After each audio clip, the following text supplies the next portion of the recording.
Ulinzi mkamilifu wa Mungu. Ulinzi mkamilifu wa Mungu. Mambo ambayo tunajifunza siku ya leo, mambo ya muhimu sana, na hili ni somo la muhimu sana. Kwa nini Mungu huwa anawalinda watu wake? Au namna gani ambazo Mungu huwa anazitumia kuwalinda watu wake? Ndio maana ya somo la leo, ulinzi mkamilifu wa Mungu. Na ukweli ni kwamba unaweza kawa unaishi maisha yako, unafanya kila kitu vizuri, lakini hauwezi kupuuzia swala la ulinzi. Ndio maana hata nyumbani unapoishi, jana usiku mlipokuwa mmelala, baba wa nyumba au kama kwenye nyumba mwenyewe, ili utoke ufunge mlango, sababu ya ulinzi.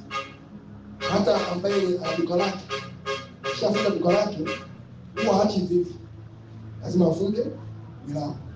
Sasa ulinzi mkamilifu wa Mungu ni jambo gani? Nianze kupatia maana ya ulinzi mkamilifu wa Mungu. Maana ya ulinzi mkamilifu wa Mungu. Hizi tunazokupatia ni ukiona ni Biblia imeandikwa neno ulinzi. Kwa Kiingereza kuna maneno kama 6 ambayo yanatafsiri na ulinzi. Kiswahili imesema ni ulinzi, ila kwa Kiingereza kwa maneno kama imesema 6. Kwa sasa tuanze kwa hizi maana 6 za ulinzi mkamilifu. Kwa hiyo maana zote 6 ndio ambazo zimefungamana na neno ulinzi mkamilifu. Maana ya kwanza, ulinzi kama kinga. Andika tu hivyo, ulinzi kama kinga.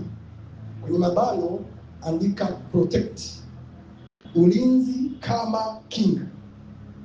Mtakatifu, asante kwa kutufundisha.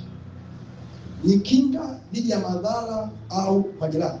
Chini yake andika hivi, ni kinga dhidi ya madhara au majeraha.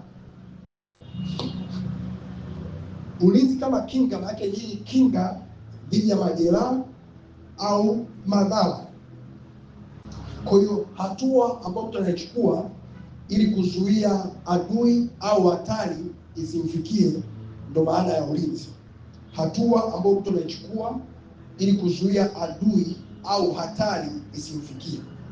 Kitabu cha Zaburi sura ya 91 kuanzia mstari wa 1 hadi wa 10, moja ya maandiko ambayo yanaelezea ulinzi wa Mungu ndani ya maisha ya muumini. Zaburi 91 mstari wa 1 hadi ule wa 10. Chukua Biblia yako, twende pale. Zaburi 91 mstari wa 1 hadi wa 10. Naomba kwa pamoja kanisa tusome hapo, alafu nitakuelezea kwa habari ya hichi ambacho nikisema. Ulinzi kama kinga. Haya, kanisa anasemaje? Zaburi 91 mstari wa 1 hadi wa 10. 1, 2, kwa sauti kabisa anasemaje? Hiyo sauti haijatosha, mshirika wangu. Kwa sauti anasemaje? Aketie mahali pasiri pake aliye juu, atakaa katika uvuli wake mwenyezi. Mstari wa 2, nitasema Bwana ndiye kimbilio langu na ngome yangu, Mungu wangu nitakaye mtumaini. Mstari wa 3, maana yeye atakuokoa na mtego wa mwindaji na tauni ya adui. 4, kwa manyoya yake atakufunika, chini ya mbawa zake utapata kimbilio, uaminifu wake ni ngao na kigao. 5, hutaogopa hofu ya usiku, wala mshale urukao mchana. 6, wala tauni ipitayo gizani, wala uwele walio mbinguni. 7, ijapo watu 1000 waanguka ubavuni pako, na 10,000 mkono wako kuume, hata hivyo hautakukaribia wewe.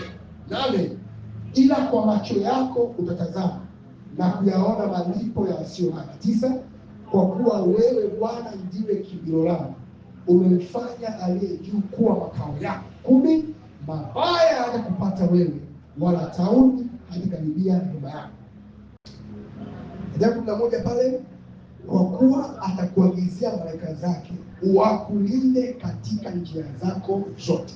Sasa kwenye mistari hii utaona kwamba hapa anaenda namna ambavyo Mungu anaweza kamwita mtu kama kinga.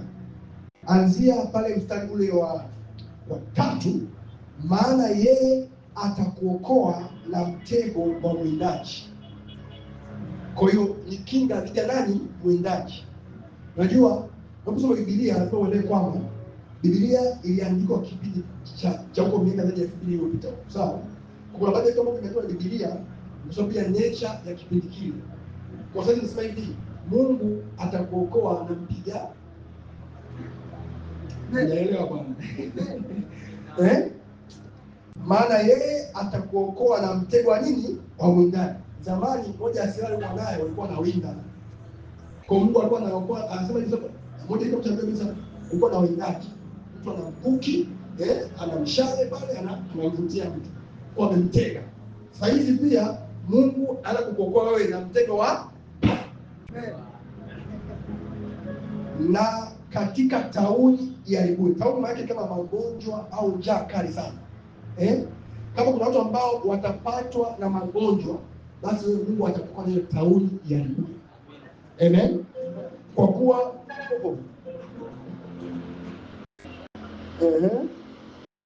kwa kuwa nini anasema? Kwa kuwa kwa manyoya yake atakufunika, okay? Chini ya mbawa zake utapata kimbio. Maana kwamba sema mbona ukaenda ukawa safe chini ya mbawa zake. Sawa? Chini ya manyoya yake. Uaminifu wake ni ngao na kigao. Kama sasa hivi nasema kwamba uaminifu wake, sababu ile proof, unafahamu? Ile kama vazi la mtu anavaa, kipigwa risasi ikipiga haingii. Kwa hiyo uaminifu wake ni ngao na kigao, hadi kwamba uaminifu wake ni mfano wa bulletproof. Kwa hiyo ukitembea hivi, wakipiga vile, hayo kufikia. Sijasema ukatembee. Tena mbele kidogo. Hautaogopa hofu ya usiku. Tuna habari ya hofu. Kuna watu ambao ukifika usiku saa hizi anaogopa. Yaani saa 12 yupo ndani tayari. Kumbe nini? Ni hofu ya nini jamani? Ya usiku. Wala mshale urukao mchana. Sasa zamani kwa hapa neno mbele ya mishale, lakini mishale ni kama maneno au mfano vitu ambavyo ni hatari. Unaweza kukamshua mtu akamshiwa. Wala tauni ipitao gizani, wakati wa giza na tauni, uwele kuharibu adhuhuri. Ijapo watu wefu waanguka. Kwa hapa ni ulinzi kama kinga. Sasa kuangalia Zekaria sura ya 2 mstari wa 5. Biblia inasema kwa habari ya kwamba Mungu mwenyewe huwa anawakinga watu wake. Moja ya uhakika ambao inabidi uwe nao, Mungu huwa anakuzingira. Na namna ambavyo Mungu anakuzingira ni ile ambapo Biblia inasema kwenye Zekaria sura ya 2 na mstari ule wa 5. Zekaria 2:5 anasemaje? 1, 2, 3 anasemaje? Kwa maana mimi, asema Bwana, nitakuwa ukuta wa moto kuzunguka pande zote, nami nitakuwa huo utukufu ndani yake. Kwa hiyo wewe hapo kuna ukuta wa moto kuzunguka. Unaelewa vizuri? Lakini wewe unafahamu unapotembea kama ni usiku kwa peke yako. Ndio sasa unapotembea mimi hapa kuna ukuta wa moto ambao umenizunguka pande zote. Kwa hiyo hauna haja kutembea unaendelea hivi nyuma. Sio watu wanatembeaga. Kiasi kutembea kiasi. Unatembea hivi, kuna ukuta wa moto kuzunguka pande zote. Zaburi 125 mstari ule wa kwanza, wamtumainio Bwana ni kama mlima Sayuni ambao hautatikisika wakaa milele. Kama vile milima inavyozunguka nini? Yerusalemu, ndivyo Bwana anavyowazunguka watu wake. Sema nimezungukwa mimi. Sema nimezungukwa mimi. Ase, zamani ulinzi walikuwa wanafanya zamani kwenye miji walikuwa wanasindia na ukuta. Kwa hiyo mtu anaweza kaingia au akatoka bila kupita ile ukuta. Kwa hiyo ndani maisha yako Mungu amekuzuia. Kwa hakuna ambaye atakufikia wewe au akakudhuru wewe au akayaribu maisha yako. Angalia pale mbele Zekaria 2:8. Kudhibitisha hivyo amekazia kwenye Zekaria 2:8c. Zekaria 2:8c. Anasemaje? Maana yeye awagusaye nyinyi aigusa mboni ya jicho. Kwa yoyote yule ambaye atajaribu kugusa wewe, anagusa mboni ya jicho lake Mungu. Hivyo ndio mmoja jicho uweze kuigusa kawaida. Nasema ile jicho itareact. Kwa hivyo, ndio maana jicho tena kama ni vumbi kija kutoka jicho ataona yenyewe ishareact. Kwa hiyo ile mtu ambaye anawahi kugusa wewe, Mungu atamshika huyo mtu. Unaelewa hapo? Yaani kama unajaribu kusogelea wewe kwa nia mbaya, hapo Mungu mwenyewe anadai. Agusaye nyie aigusa mboni ya jicho lake. Kwa ulinzi kama kinasema ulinzi kama kinga. Hiyo ni maana ngapi nimesema? Ya kwanza. Maana ya pili tuendelee mbele. Ulinzi kama kulinda sasa. Ulinzi kama kulinda. Maana nyingine ya ulinzi ni ulinzi kama kulinda. Anga chini yake anasema kwamba ni tendo la kulinda kitu cha thamani au mtu kwa ukaribu, kwa bidii na uaminifu. Ni kitendo cha kulinda kitu cha thamani au mtu kwa ukaribu, kwa bidii na uaminifu. Ukiona kuna mtu ambaye analindwa au kuna kitu ambacho kinalindwa, ndicho kitu kina thamani. Ni kitendo cha kulinda kitu cha thamani au mtu. Mtu ni wa thamani sana, ndio maana Mungu anamlinda. Kwa ukaribu, kwa bidii na uaminifu. Kwa mfano dhahabu. Mimi nilikuwa nafanya survey moja, nimeenda na rafiki yangu kuangalia pete. Maduka ambayo yanauza pete original za dhahabu lazima zimefungwa pale nje, na mtu amesimama pale nje. Uingie vipi? Anakuangalia kwanza, wewe ni mtu salama au vipi? Ndio hapo unaingia. Alafu ukiingia ndani ili utoke, ile milango ina lock. Kwa hiyo hautatoka kama umeiba pete ya watu hawakufungulia. Sio ile mpaka hapo. Yaani milango mtu amekaa huko ila anaweza mtu ya pa kufunguka. Vitu vya thamani vyote huwa vinalindwa. Angalia ambapo huwa simu yako unaitunza sababu ni thamani. Unajua malaki ya fedha. Wengine hadi milioni. Angalia ambapo mtu anatunza kitu cha thamani sababu ina thamani. Sawa? Lakini pia mtu ni wa thamani, huo uhai ulionao ni wa thamani sana. Unajua pia kwamba ni bora mbwa aliye hai kuliko simba aliyekufa. Mhubiri 9:4. Uhai ulionao ni wa thamani sana kiasi kwamba ni bora hata ili ukichukua mbwa na simba kaweka hapa mbele. Jamani, hivi mbwa anafanyia simba jamani? Hadi chukua hapa simba afu mbele kuna mbwa. Hivi huyu mbwa anaenda akalingana na simba. Lakini kama mbwa yuko hai, ana uheri, ana ubora, ana afadhali kuliko simba ambaye amekufa. Kwa kuwa yako matumaini kwa kila aliyeambatana pamoja na aliye hai.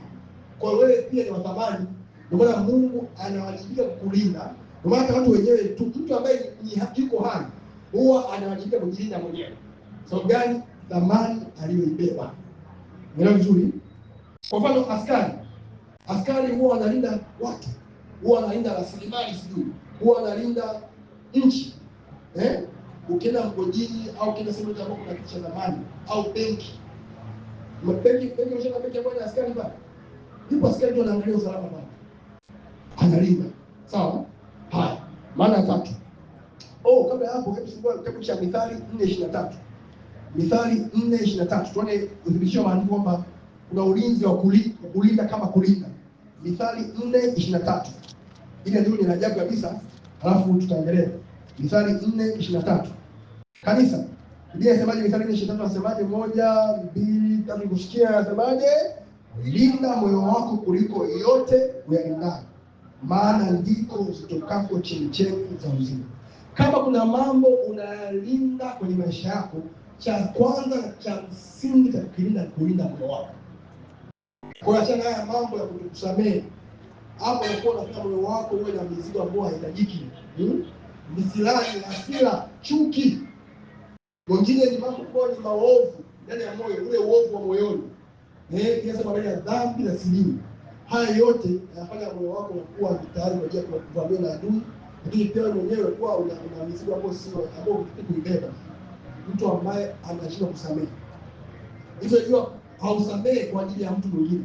Unasamehe kwa ajili yako mwenyewe. Kabla ya mtu mwingine kuongoza ameomba msamaha au hata kama hajaomba msamaha, unasamehe kwa ajili yako mwenyewe. Sababu usiposamehe, ambaye atabaki na mateso ni wewe. Ambaye atabaki anasumbuka ni wewe. Sasa mtu amenifanyia hivi. Hadi makanisani hapo watu ambao bado wanateseka kukusamehe. Mtu alikopa hajakulipa, mwisho wa Bwana, hivyo ya mambo anaomba, ndio ile tutaomba kama maombi hapa. Mtu anaomba sasa, naomba hivi sasa. Hajanisamehe, hajanipa deni langu. Kesho namwambia anilipe. Watu wengi wanafiki jamani. Hiyo shida yako wewe. Sisi tunaomba wewe unamwangalia wenzako. Au baada ya kazi pata mtu ananikimbia kila siku. Sasa wewe unafanyaje? Analinda moyo wake. Kwa hiyo unasamehe, unaachilia. Wengine huko walipokulia, labda yatokea mambo fulani, matukio fulani, yakajeruhi moyo. Kishajeruhi moyo, tayari jambo moja linasukuma moyo wako. Watu wa Mungu atusaidie sana. Amen. Linda sana nini moyo wako kuliko yote uyalindayo. Hata vile ambavyo kwenye simu yako, linda moyo wako. Taarifa ambazo unazipokea, mambo ambayo unayasikia, mambo ambayo unayatazama, linda moyo wako. Sema amen. Sema amen. Jambo la tatu, maana ya ulinzi mkamilifu. Ulinzi kama kuwa macho, watch. Ulinzi kama kuwa macho, watch. Mlinzi yote ni mtu ambaye yuko macho. Hakuna mlinzi ambaye asinzesinzia, labda ni mlinzi ambaye hata wale ambao walinzi wasinzesinzia lakini bado wako macho. Kwa sababu zile nyumba ambazo zinaitwa na Wamasai. Kuna ndio kipindi kwa Wamasai amesinzia hizo. Anasema huyu mlinzi vipi hapa? Hiyo ndio mlinzi, ila yuko macho. Haya, ni ile hali ya kuwa macho na makini kugundua hatari au mabadiliko yanayoweza kutokea. Ulinzi kama kuwa macho ni ile hali ya kuwa macho na makini kugundua hatari au mabadiliko yanayoweza kutokea. Maana kwamba yeyote ambaye ni mlinzi atakuwa macho kugundua hatari yoyote ile ambayo inaweza kutokea. Majengo huwa na mlinzi ambaye kama hana silaha kubwa, ile yuko pale tu akishagundua hatari anatoa taarifa. Hata wale walinzi ambao hapo kwenye mabenki sio kwamba anajiona sana, no. Ila ni kwa ajili ya kugundua hatari na kutoa taarifa. Kwa ile hali ya kuwa macho na makini, sema kuwa macho na makini. Sema kuwa macho na makini. Kugundua hatari au mabadiliko yanayoweza kutokea. Jamani, siku hizi kuna watu wengi ambao wanasinzia sana. Mtu ni mtu ambaye familia yake alafu haipo macho. Aisee. Unajua kwa nini watu wamechukua mbwa? Mbwa ni mnyama ambaye ana uwezo wa kuwa macho. Kwa hiyo ikitokea hatari, ule uwezo wa kubweka unatumia kwa ajili ya kuzuia hatari. Sio mbwa hawezi kumzuia mwizi. Hawezi kuzuia. Ila mtu akisharuka kaingia ndani kutana na mbwa, anachukua hatua kukimbia. Sawa? Kwa hiyo mbwa pia wanaweza kuwa macho. Vile vile na wewe pia inabidi uwe macho. Mteule kuwa macho, aliba nani mzumani. Ezekieli 33:7. Ezekieli 33:7. Biblia inasema kwa habari ya jinsi ambavyo mlinzi anapaswa kuwa macho. Ezekieli 33 na mstari ule wa 7. Biblia inasema kwamba basi wewe mwanadamu, nimekuweka kuwa mlinzi wa nyumba ya Israeli. Basi ulisikie neno hili kinywani mwangu, ukawape maonyo yangu. Ezekieli 33:7. Hapo nasema kwamba nimekuweka kuwa mlinzi wa nyumba ya Israeli, maana kwamba awe macho kuitazama nyumba ya Israeli. Ikitokea jambo lolote aweze kuwapa maonyo. Pia Isaya sura 62 mstari wa 6. Moja ya sehemu ambayo unaweza kuwa macho ni mahali pako pa maombi. Moja ya aina ya maombi, watchful. Watchful. Isaya 62:6. Isaya 62:6. Mungu anasema kwamba nimeweka walinzi juu ya kuta zako, Yerusalemu. Hawatanyamaza mchana wala usiku. Nyinyi wenye kumkumbusha Bwana, msiwe na nini? Msiwe na nini? Mstari wa 7, wala msimwache akae kimya mpaka atakapofanya imara Yerusalemu na kufanya kuwa sifa duniani. Maana ni kwamba zamani kipindi kile ile miji inajengwa, kwa mji wa Yerusalemu ulikuwa umezungukwa na ukuta. Ule ukuta juu yake palikuwa na walinzi. Wale walinzi walikuwa wanatembea kuangalia. Pakitokana hatari yoyote, wanapiga mbio kuwasitoa watu ambao wapo ndani ya nini, ya mji. Nimeweka walinzi juu ya kuta zako, Yerusalemu. Vile vile Mungu ameweka walinzi juu ya kuta za familia yako. Ndio wewe hapo. Unaelewa vizuri? Vile vile Mungu ameweka walinzi juu ya kuta ya ndoa yako. Ndio wewe hapo. Mungu ameweka walinzi juu ya Tanzania. Ndio wewe Tanzania ambao unakuwa na mjua Mungu. Hapa nasemaje? Nimeweka walinzi juu ya kuta zako, Tanzania. Hawatanyamaza mchana wala usiku. Kwa mlinzi hapaswi kunyamaza. Anapaswa kuendelea kuongea na kusema tena. Nyinyi wenye kumkumbusha Bwana msio na kimya. Watu wa Mungu, huu wakati tulionao sisi kama walinzi hatupasi kukaa kimya. Tuendelee kumkumbusha Bwana. Kwa maana asubuhi leo tunaomba habari ya neema za Mungu tena juu ya taifa letu. Tumemkumbusha Bwana neema hii. Haya, sasa nasema kwamba wala msimwache akae kimya. Unaendelea kumkumbusha, wala usimwache Bwana akae kimya mpaka pale ambapo anakufanya wewe kuwa imara, anaifanya ndoa yako kuwa imara, ananifanya taifa lako kuwa imara. Sema amen. Sema amen. Na sio tu kuwa imara, kuwa sifa duniani. Kuna ya mambo hauishi tu kuwa imara, bali pia unakuwa sifa duniani. Kumbe kigezo cha wewe kuwa sifa duniani, lazima kwanza uwe imara. Unaona hiyo? Mpaka atakapofanya imara Yerusalemu na kufanya kuwa sifa duniani. Kwa hiyo hauwezi ukawa sifa duniani kabla hujawa imara kwanza. Kwa hiyo hili jambo la ngapi nimesema? La tatu. Haya, la nne, ulinzi kama kutunza, preserve. Ulinzi kama kutunza. Kwa sababu ulinzi bado pia ni jambo la kutunza. Ni kutunza kitu ili kisiharibike au kisipoteze thamani. Ni kutunza kitu ili kisiharibike au kisipoteze thamani. Kwa mfano mazingira. Unasema uyalinde mazingira ili wewe pia kulinde. Unalinda mazingira kwa kwamba unayatunza yasipoteze thamani yake, yasiharibike. Unapanda mti, kikata mti unapanda mti. Tunasema hivi, usikata mti, panda mti. Wala shule ni deforestation, afforestation. Shule hii jamani. Haya, rasilimali za nchi yetu tupasa kuzitunza. Tanzanite, madini yale. Nimesema kwamba Bwana aingie mahali hapa watu ambao watasimama kuzitunza rasilimali za nchi kwa jina la Yesu. Sema hivi, Bwana ainue watu mahali hapa madhabahu hii, watu ambao watasimama na kuzitunza rasilimali za nchi kwa jina la Yesu. Otherwise kuta watoto wetu huko vizazi vinavyokuja wasikute chochote kile. Lakini haitakuwa fungu letu kwa jina la Yesu. Sema amina kubwa. Zaburi 121 mstari ule wa 7 hadi wa 8. Hawa maneno upatia maana ukisoma kwa Kiingereza ndio unapata neno preserve, watch, guard, tamaa kwa Kiingereza. Sawa? Amen. Zaburi 121 mstari wa 7. Naomba kila mmoja afike pale tusome pamoja kwa sauti ya kanisa. Zaburi 121 na mstari ule wa 7. Kama sodere gama ya mama yemeka. Anasemaje? Sijakusikia. Anasemaje? Bwana atakulinda na mabaya yote, atakulinda nafsi yako. Nane, Bwana atakulinda utokapo uingiapo, tangu sasa na hata milele. Hapo Bwana atakulinda na mabaya yote, maana kwamba Mungu atakutunza. Sawa? Mungu atakuhifadhi.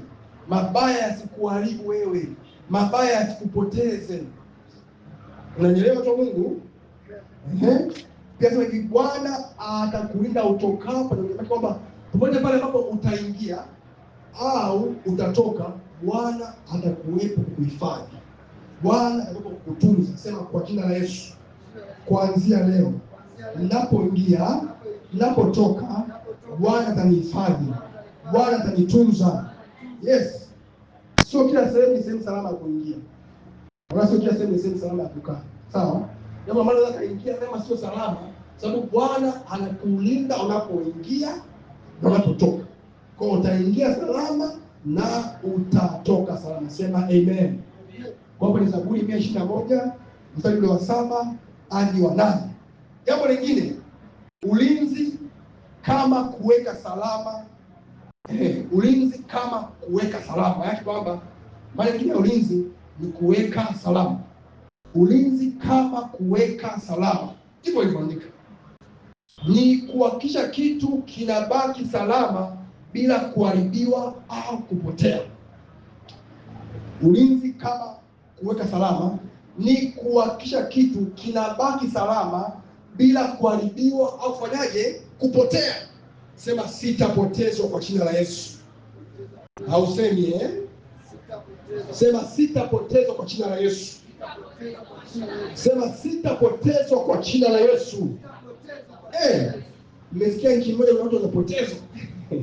Wanapotea, ila wewe sio fungu lako kwa jina la Yesu. Nasema hivi, sio fungu lako kwa jina la Yesu. Kwa maana ndio keep, K-E-E-P, keep. Ni ule uaminifu wa kudumu, kuhakikisha kwamba kitu au mtu anakuwa salama. Ulinzi ni ile hali au uaminifu wa kudumu kwamba kitu au mtu anakuwa nini? Salama. Sawa? Haya, soma Biblia kitabu cha Yuda sura ya 1 na mstari wa 24. Yuda 1:24. Yeye awezaye kuwalinda, awezaye kuwahifadhi, muwe salama. Wow. Yuda 1:20.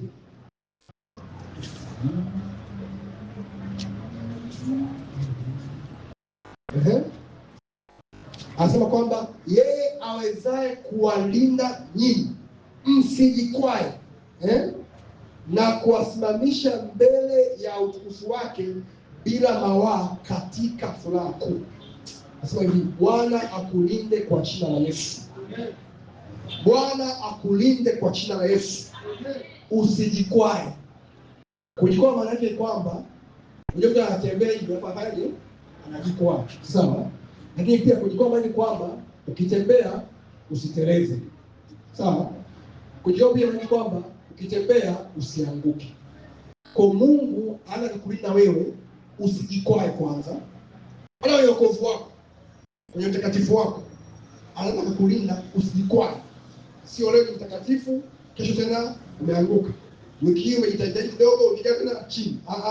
Yeye awezaye kuwalinda msijikwae. Ile andiko nilipofundisha na mchungaji wangu, nimejua kwamba uwezo wa mtu kujitunza mbali na uovu hakutokani na mifungo yake. Sawa? Hakutokani sababu amejaza neno la ndani mwake, bali ni sababu ya Mungu awezaye kumlinda. Sawa? Kwa nini tunaweza kuishi maisha matakatifu? Sababu yupo Mungu ambaye anaweza kutulinda. Hata bali ambapo waovu kwa kuangalia uanguke, hapa hachomoki. Ila washangaa Mungu anakusaidia kuvuka salama. Kwa yeye awezaye kuwalinda msijikwae, kwa kwamba usijikwae, lakini pia usianguke. Lakini pia usiteleze. Kuna baadhi ya njia ambazo utatembea utakuteleza. Kwa deki, ndio uteleze. Ila hilo sio fungu lako kwa jina la Yesu. Nasema hivi, hautateleza wewe kwa jina la Yesu. Ama kwa bafuni naoga, hautateleza kwa jina la Yesu. Sasa kama kwa bafuni naoga, ndio ateleza hapo anapata stroke. Hapo shingo imevunjika. Alikuwa anaoga, anaelezea. Alikuwa anaoga, bahati mbaya akateleza, ndio shingo kavunjika. Hilo sio fungu lako kwa jina la Yesu. Kila mahali hautateleza kwa jina la Yesu. Wala mfupa wako hautavunjika kwa jina la Yesu. Unajua kwa nini utateleza? Mungu ameshaweka malaika ili usijikwae. Fungu Mathayo 4:6. Yaani Mungu yupo kwa ajili yako kiasi kwamba hadi yuko malaika ili wewe usijikwae. Mathayo 4:6.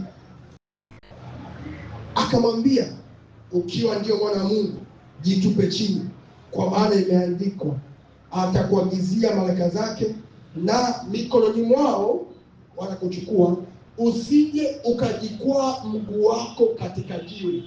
Kumbe wako malaika ambao ukijikwaa ndio wewe malaika ulikuwa wapi pale imejikwaa?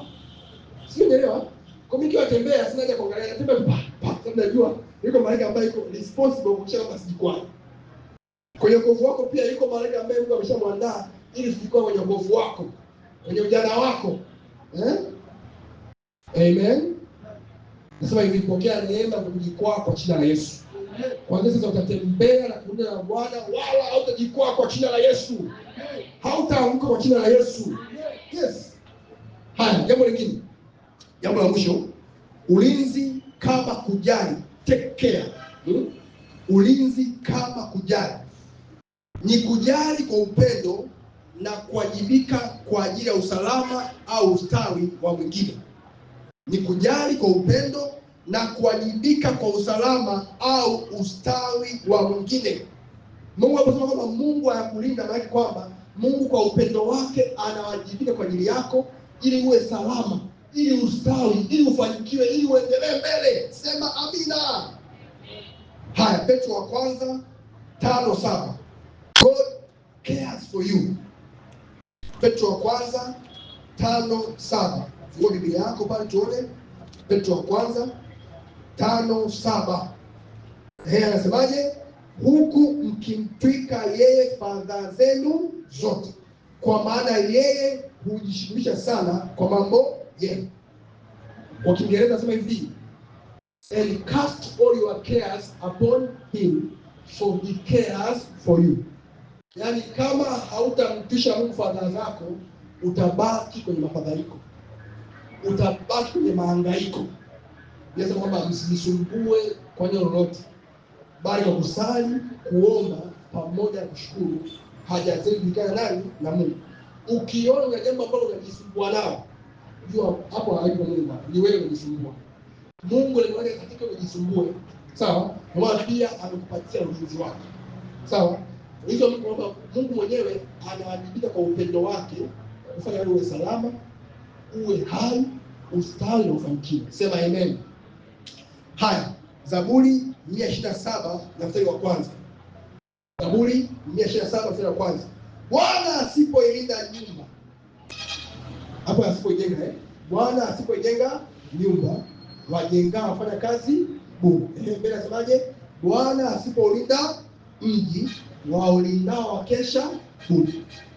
Hata maana ya kwanza, pamoja na ulinzi tulionao, pamoja kwamba huwa tunafunga mageti yetu vizuri, pamoja kwamba huwa tunatembea muda fulani mzuri, lakini Bwana asipolinda, unafanya kazi bure. Sawa? Sababu mageti ambayo umefunga wanaweza wakavunja kuvamia, lakini Bwana akiwa mlinzi, hayo yote yanakuwa mbali na wewe kwa jina la Yesu. Sasa hebu ongeza swali yako hapo ambapo umeandika. Kwa hiyo ukisikia mtu analindwa, maana ni maana 6. Naomba nitaje maana yako nini? Ulinzi kama nini? Kama kinga. Ya pili, ya tatu, ya 4, sawa, ya 5, ya 6. Kwa hiyo hapo sasa unataka kunielewa kwamba ulinzi mkamilifu ni mambo haya 6 yote ndani ya kitu kimoja. Sawa? Tuendelee mbele. Tuone mambo ya kufahamu au ya kuzingatia kwa habari ya ulinzi mkamilifu wa Mungu. Mambo ya kufahamu au kuzingatia kwa habari ya ulinzi mkamilifu wa Mungu. Mambo ya kufahamu au kuzingatia kwa habari ya ulinzi mkamilifu wa Mungu. Jambo la kwanza, Mungu mwenyewe ndiye mlinzi wako. Mungu mwenyewe ndiye mlinzi wako. Mambo ya kufahamu, mambo ya kuzingatia kwa habari ya ulinzi mkamilifu wa Mungu. Jambo la kwanza, Mungu mwenyewe ndiye mlinzi wako.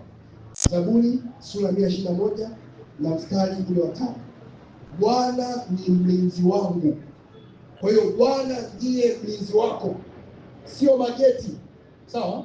Sio fensi. Sio fensi ya umeme, sio ile fensi ya umeme. Wala sio ile mlinzi ambaye yuko nje.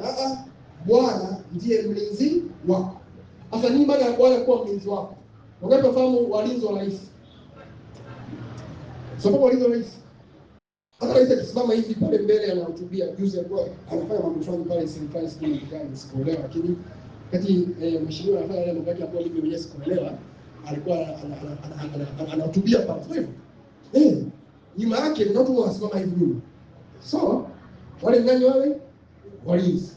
Sasa soma Zaburi 121. Bwana anajikomiti mwenyewe. Yeye mwenyewe jamani, sio kumwambia yeye mwenyewe Bwana anasema, hebu fungua pale. Uone mwenyewe Bwana anajisemea. Yaani Mungu ni waajabu. Yaani moja ya jina la Mungu anaitwa mlinzi wako. Moja ya utambulisho wa Mungu anaitwa mlinzi wako. Mlinzi wangu ni Mungu. Angalia masemaje? Zaburi 121 na mstari ule wa 5.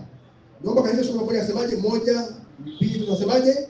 Bwana ndiye mlinzi wako. Hata useme wako nani? Ni wako wewe, jisemee mwenyewe Bwana. Unanisemea tena mimi hasa, hebu nachukua unisemea hata jisemee mwenyewe. 1, 2, tunasemaje? Bwana ndiye mlinzi wangu. Bwana yes, Bwana ndiye mlinzi wangu. Kwa hiyo Mungu mtumishi wa duniani, God is your bodyguard. Ndio maana yake hiyo. Hata ukitembea hivi, Bwana yuko pale pembeni yako, ndio mlinzi wako yani. Yuko nyuma yako, pembeni, mbele, Bwana ni mlinzi wako. Rais akiwa tembea hivi, hebu simama tena tunajoni watatu. Mimi ndio rais. Bwana anasema kwa mimi rais kabisa. Njoo wewe simama mbele. Lazima mbele yako kuna walinzi kwa mbele yako. Sasa naongea yuko nyuma hapa. Wewe njoo na wewe, njoo na wewe. Wewe njoo Mungu. Wewe rais ana walinzi wachache hivi. Unaona? Kwa mimi tembea. Unaona walinzi wangu hapa? Hivi ndivyo Bwana ni mlinzi wako. Tulia tena. Hivi ndivyo Bwana ni nini? Mlinzi wako. Ukitembea hivi, fulani wachache wengine wapo huko, yani upande wote Bwana ni mlinzi. Sema Bwana ni mlinzi wangu. Kuanzia leo Bwana awe mlinzi wako kwa jina la Yesu. Kwa kuwa umejua siri hii, Bwana ameshakuwa mlinzi wako kwa jina la Yesu. Kwa kuwa siri imefunguliwa kwako, ukiwa unatembea kama ni usiku wa manane, Bwana atakuwa na ameshakuwa mlinzi wako kwa jina la Yesu. Kwa hiyo usitaki kuangalia macho ya kwa kibinadamu, lakini kweli kwamba roho iko hivyo. Amen. Kwa Bwana ni nani nimesema? Bwana nani nimesema? Zekaria 2:5. Akasema kwamba yeye atakuwa ni ukuta wa moto kukuzingira. Kwa hiyo Bwana ni mlinzi sababu yeye ameweka ukuta wa moto kukuzingira. Sio ameweka, yani yeye mwenyewe ndio huo ukuta wa moto fanyaje kukuzingira. Unaelewa vizuri? Sawa sawa? Lakini pia Bwana haitoshi. Ulipookoka wewe tena hauko nje ya Bwana, uko ndani ya Bwana. Ongea sasa. Tangia niokoke nipo ndani ya Bwana. Kwa hiyo Bwana ambaye ni mlinzi wako zaidi tena, si tu yuko pembeni yako, upo ndani yake. Unaishi ndani mwake. Matendo 17:28. Ndani mwake tunaishi. Ndani mwake tunakwenda. Ndani mwake tunakuwa na uhai wetu. Maana kwamba wapi naishi wewe? Naishi Gongola Mboto. Okay. Kumbe sasa wewe ulipookoka hauishi tu Gongola Mboto, ila unaishi ndani ya Yesu. Umeelewa vizuri? Matendo tunasema ngapi? 28. Matendo 17:28. Ndani ya Yesu unaishi. Ulipookoka umeingizwa ndani yake. Korinto wa 2:5-17. Hata imekuwa mtu akiwa ndani ya nani? Ya Kristo. Kwa sababu tupo ndani ya Yesu. Tupo ndani ya nani? Ya Yesu. Tangia tuingie ndani ya Yesu kwa kwamba Mungu tena hatulindi nje. Anatulinda tukiwa ndani yake. Ndio maana Zekaria 2:8 anasema kwamba awagusaye nyinyi aigusa mboni ya jicho. Kwamba hadi kabla ya mtu kukugusa wewe, ayagusa Mungu kwanza. Ndio maana kwa mfano, mbona hii chupa nzuri? Mbona hii juice ya baba mda? Sina uwezo wa kugusa hii juice kwa namna yote. Kabla kwanza sijagusa hii chupa. Mbona vizuri? Kwa vile na wewe uko ndani ya nani? Ya Yesu. Kwa kabla mtu hajajaribu kukugusa wewe, kwanza amguse nani? Unanielewa? Kwa magonjwa kabla hajagusa mwili wako, kwanza yaguse nani? Kwa kabla hajakuteka, kabla hajakuvamia, kwanza mvamie nani? Si unanielewa ninachokisema? Mambo ndio ulinzi wako. Ipo sio unatembea katika usiku yako kutana na watu. Leo nikitoka saa asubuhi mapema kabisa. Mshauri anambia pastor, jana usiku nikiwa natembea na nyumbani usiku, nikashangaa amenivamia vijana, wakachukua simu yangu ndogo na hela kidogo. Sema okay, pole. Sasa ngoja kuambia jipe moyo. Njoo kanisani. Unajua Biblia ndio pole, sawa? Kwa pole ni wanadamu. Tunasema jipe, hebu mbele yako jipe moyo. Mwambie jipe moyo. Mwambie jipe moyo. Sasa hadi kwamba kabla hawajamgusa yule, cha kwanza inabidi wamguse nani? Yesu. Naelewa mtoto wa Mungu? Kabla hajagusa yule aliye yuko ndani, kwanza waguse yule wa nje. Kwa kama ataka kugusa yule wa nje akampita, ndipo kugusa naye wa ndani. Kolosai 3:1-3. Kolosai 3:1-3. Kuonyesha kwamba tangia umpokee Yesu kuwa Bwana na Mwokozi wa maisha yako, uliingia ndani ya Yesu, na hivyo uhai wako kuna mahali upo. Kwa mtu ambaye anataka achukue uhai wako kwanza, inabidi amguse yule mwenye uhai. Soma hiyo kwa Kolosai 3:1-3. Kanisa, anasemaje mstari wa 3 pale, anasemaje? Kwa maana mlikufa na uhai wenu umefichwa pamoja na Kristo katika. Yaani sisi hapa tulishakufa. Yesu alipokuwa anakufa msalabani, tulikufa naye, tukazikwa naye, tukafufuka naye. Sawa? Sasa anasema kwamba uhai wetu sisi hapa umefichwa. Umefichwa wapi jamani? Umefichwa pamoja na Kristo katika Mungu. Hapo sema katika Mungu hapa ni Mungu Baba. Sawa? Kwa hiyo kwanza uhai wako umefichwa pamoja na Kristo. Hata pamoja na Kristo ndani ya Mungu Baba. Kwa hiyo kabla ya kufikia wewe, cha kwanza aanze na Kristo. Baada ya Kristo aje kwa Mungu Baba, alafu ndo akujie wewe. Huyo mtu mpaka amefikia hiyo level, I say. Sema I will never die. Unasema kipole, sema I will never die. Ninasema sababu sitasikia mshika yote yule. Hayo wewe pastor, sielewi mimi kama mchungaji nimekataa lazima mshika, sema amen. Haya. Ndio ameshaka rohoni. Kwa hiyo kisha kwa mshirika hapa ndio anasema kwamba pastor amekataa na haitakuwa fungu letu kwa jina la Yesu. Haya. Kwa hiyo Bwana ni mlinzi wetu. Maana kwamba Mungu cha kwanza analipia kutulinda. Cha pili, Mungu yuko macho kwa ajili yetu. Si sawa? Zaburi 121 mstari ule wa 3. Mungu yuko macho kwa ajili yetu. Zile maana sita sasa hapa sijapewa hapa. Bwana ni mlinzi wako. Maana Bwana ndani ya Mungu anakuwa mlinzi wako, kuna mambo sita. Jambo la kwanza, Bwana anakulinda. Jambo la pili, Bwana yupo macho kwa ajili yako. Usilisho wa Zaburi 121 Rida baba mashina mahale. Mstari ule wa 3. Asiwache mguu wako usogezwe, asinzie akulindaye. Maana Mungu hawezi kusinzia. Labda nyie mnafahamu eti Mungu asinzia jamani? Mungu asinzia? Mungu asinzia. He never sleep, he never slumber, he never Jambo la 3 wake, Mungu anaanza kukutunza wewe. Sawa? Jambo la 4, Mungu ni kinga yako. Jambo la 5, Mungu anakuweka salama. Jambo la 6, Mungu anajali usalama wako. Maana ndio Bwana ni mlinzi. Cha kwanza, Bwana anakulinda. Cha pili, Bwana yuko macho kwa ajili yako. Cha 3, Bwana anakutunza. Cha 4, Bwana ni kinga yako. Cha 5, Bwana anakuweka salama. Cha 6, Bwana anajali kwa habari yako. Sema amina. Kama hiyo haitoshi, Mungu na mbingu huwa atatoa malaika kwa ajili yako. Yaani Mungu hapo yeye ni mlinzi wako.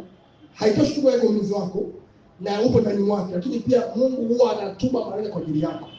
Kutoka 23:20. Yaani mambo ukielewa, utajua mambo Mungu anakulinda. Na mambo umelindwa, sema nimelindwa mimi.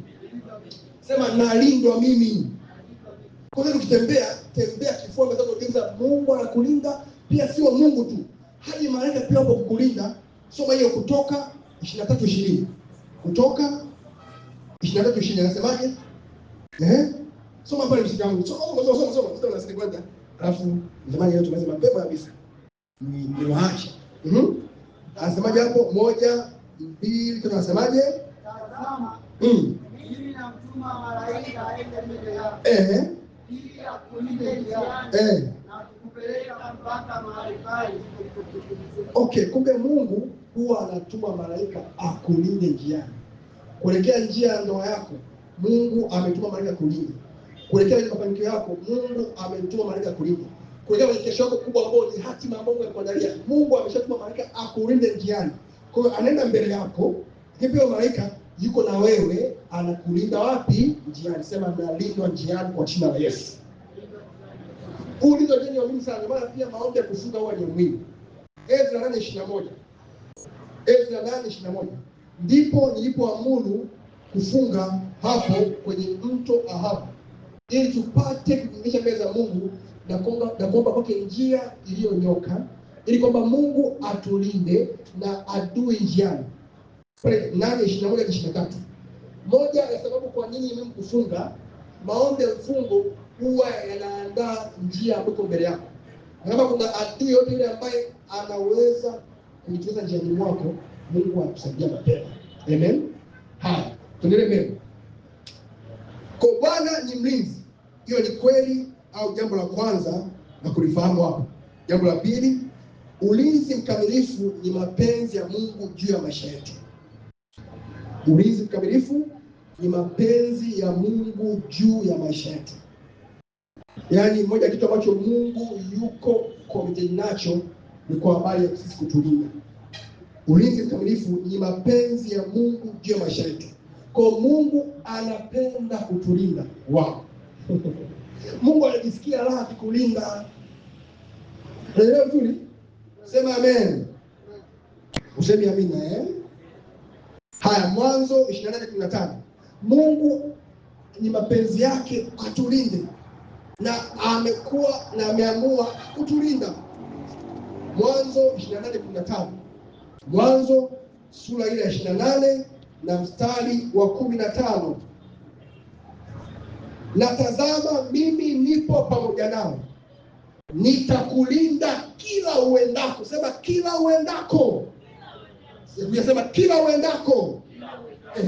Nami nitakuleta tena mpaka nchi hii, kwa maana sitakuacha hata nitakapokufanyia hayo niliyokuambia. Asema hili ni fungu lako kwa jina la Yesu. Bwana akulinde kwa jina la Yesu. Sema hivi, Bwana akulinde kwa jina la Yesu. Tazama, mimi nipo pamoja nawe, nitakulinda kila uendako. Ukienda kazini, anakulinda.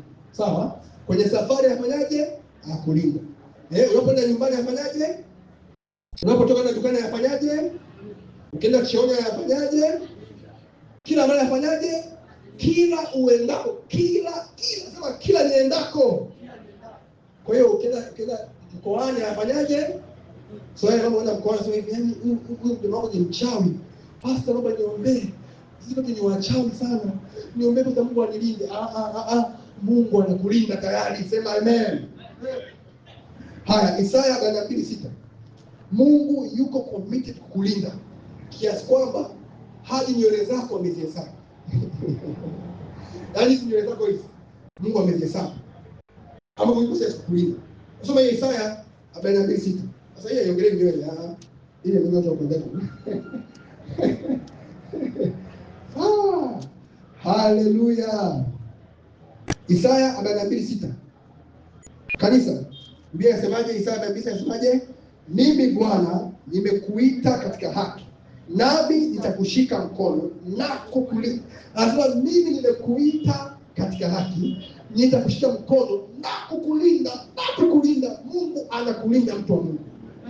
Hebu sema hivi, Mungu ananilinda. Mpe kifua sasa, Mungu ananilinda. Sijakusikia, sema Mungu ananilinda. Yes. Kwa Mungu ni mapenzi yake wewe ulindwe. Na Mungu ameamua kukulinda. Hebu nika sentence. Mungu ameamua na amekusudia kunilinda. Nitakushika mkono na kukulinda. Jambo linalofuata. Ulinzi wa kiungu unaweza ukaombwa. Hebu sentence. Ulinzi wa kiungu au ulinzi mkamilifu unaweza ukaomba au kaombewa. Naomba nianze na Agano la Kale ili ujue kwamba ulinzi wa kiungu jambo ambalo pia linapaswa kuwa ombi lako endelevu. Mungu nilinde. Mungu nilinde. Kwa neema zako nilinde. Kwa malaika zako nilinde. Linda hatua zangu Bwana. Linda biashara yangu. Linda mambo yangu. Sawa? Mungu ni sema Mungu nilinde. Sema Mungu nilinde. Yes. Na mimi nakwambia kwamba kuanzia leo hii Mungu atakuwa atulinda waziwazi kwa jina la Yesu. Moja ya ushuhuda ambao tunaona baada ya kwamba Bwana atakuwa anakulinda waziwazi kwa jina la Yesu. Ngani Biblia yako kitabu cha Yohana 17:11 hadi 12. Bwana Yesu anaombea wanafunzi wake. Akiwa anaombea wanafunzi wake, moja ya jambo ambalo Yesu aliombea katika moja ya maombi yake ya mwisho kabisa, anasema kwamba Baba naomba uwalinde. Uwalinde. Baba naomba uwalinde. Yohana 17:11. Baada hapo tunataka tumeenda dakika 5 hivi, tumombe tu Mungu atulinde. Mungu atulinde na mabaya yote, atulinde na yule mwovu. Soma pale. Yohana 17:11. Kanisa 1, 2, kama nasemaje? Wala mimi simo tena ulimwenguni, lakini hawa wamo ulimwenguni, nami naja kwako. Baba mtakatifu, kwa jina lako ulionipa, uwalinde hawa ili wawe na umoja kama sisi tulivyo. 12, nilipokuwapo pamoja nao, mimi naliwalinda kwa jina lako ulionipa, nikawatunza. Endelea. Wala hapana mmoja wao aliyepotea, ila yule mwana wa upotevu, ili andiko litimie. Nasema hivi, hakuna hata mmoja mahali hapa ambaye atapotea kwa jina la Yesu. Wewe ambaye unasikia sasa hivi, sema kwamba hakuna hata mmoja atayepotea kwa jina la Yesu.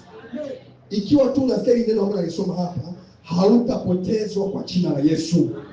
Kuelekea mwisho mwaka huu nasema kwamba hautapotea kwa jina la Yesu. Kwa kuwa wewe ni mwagisha ndugu zako wote wa damu.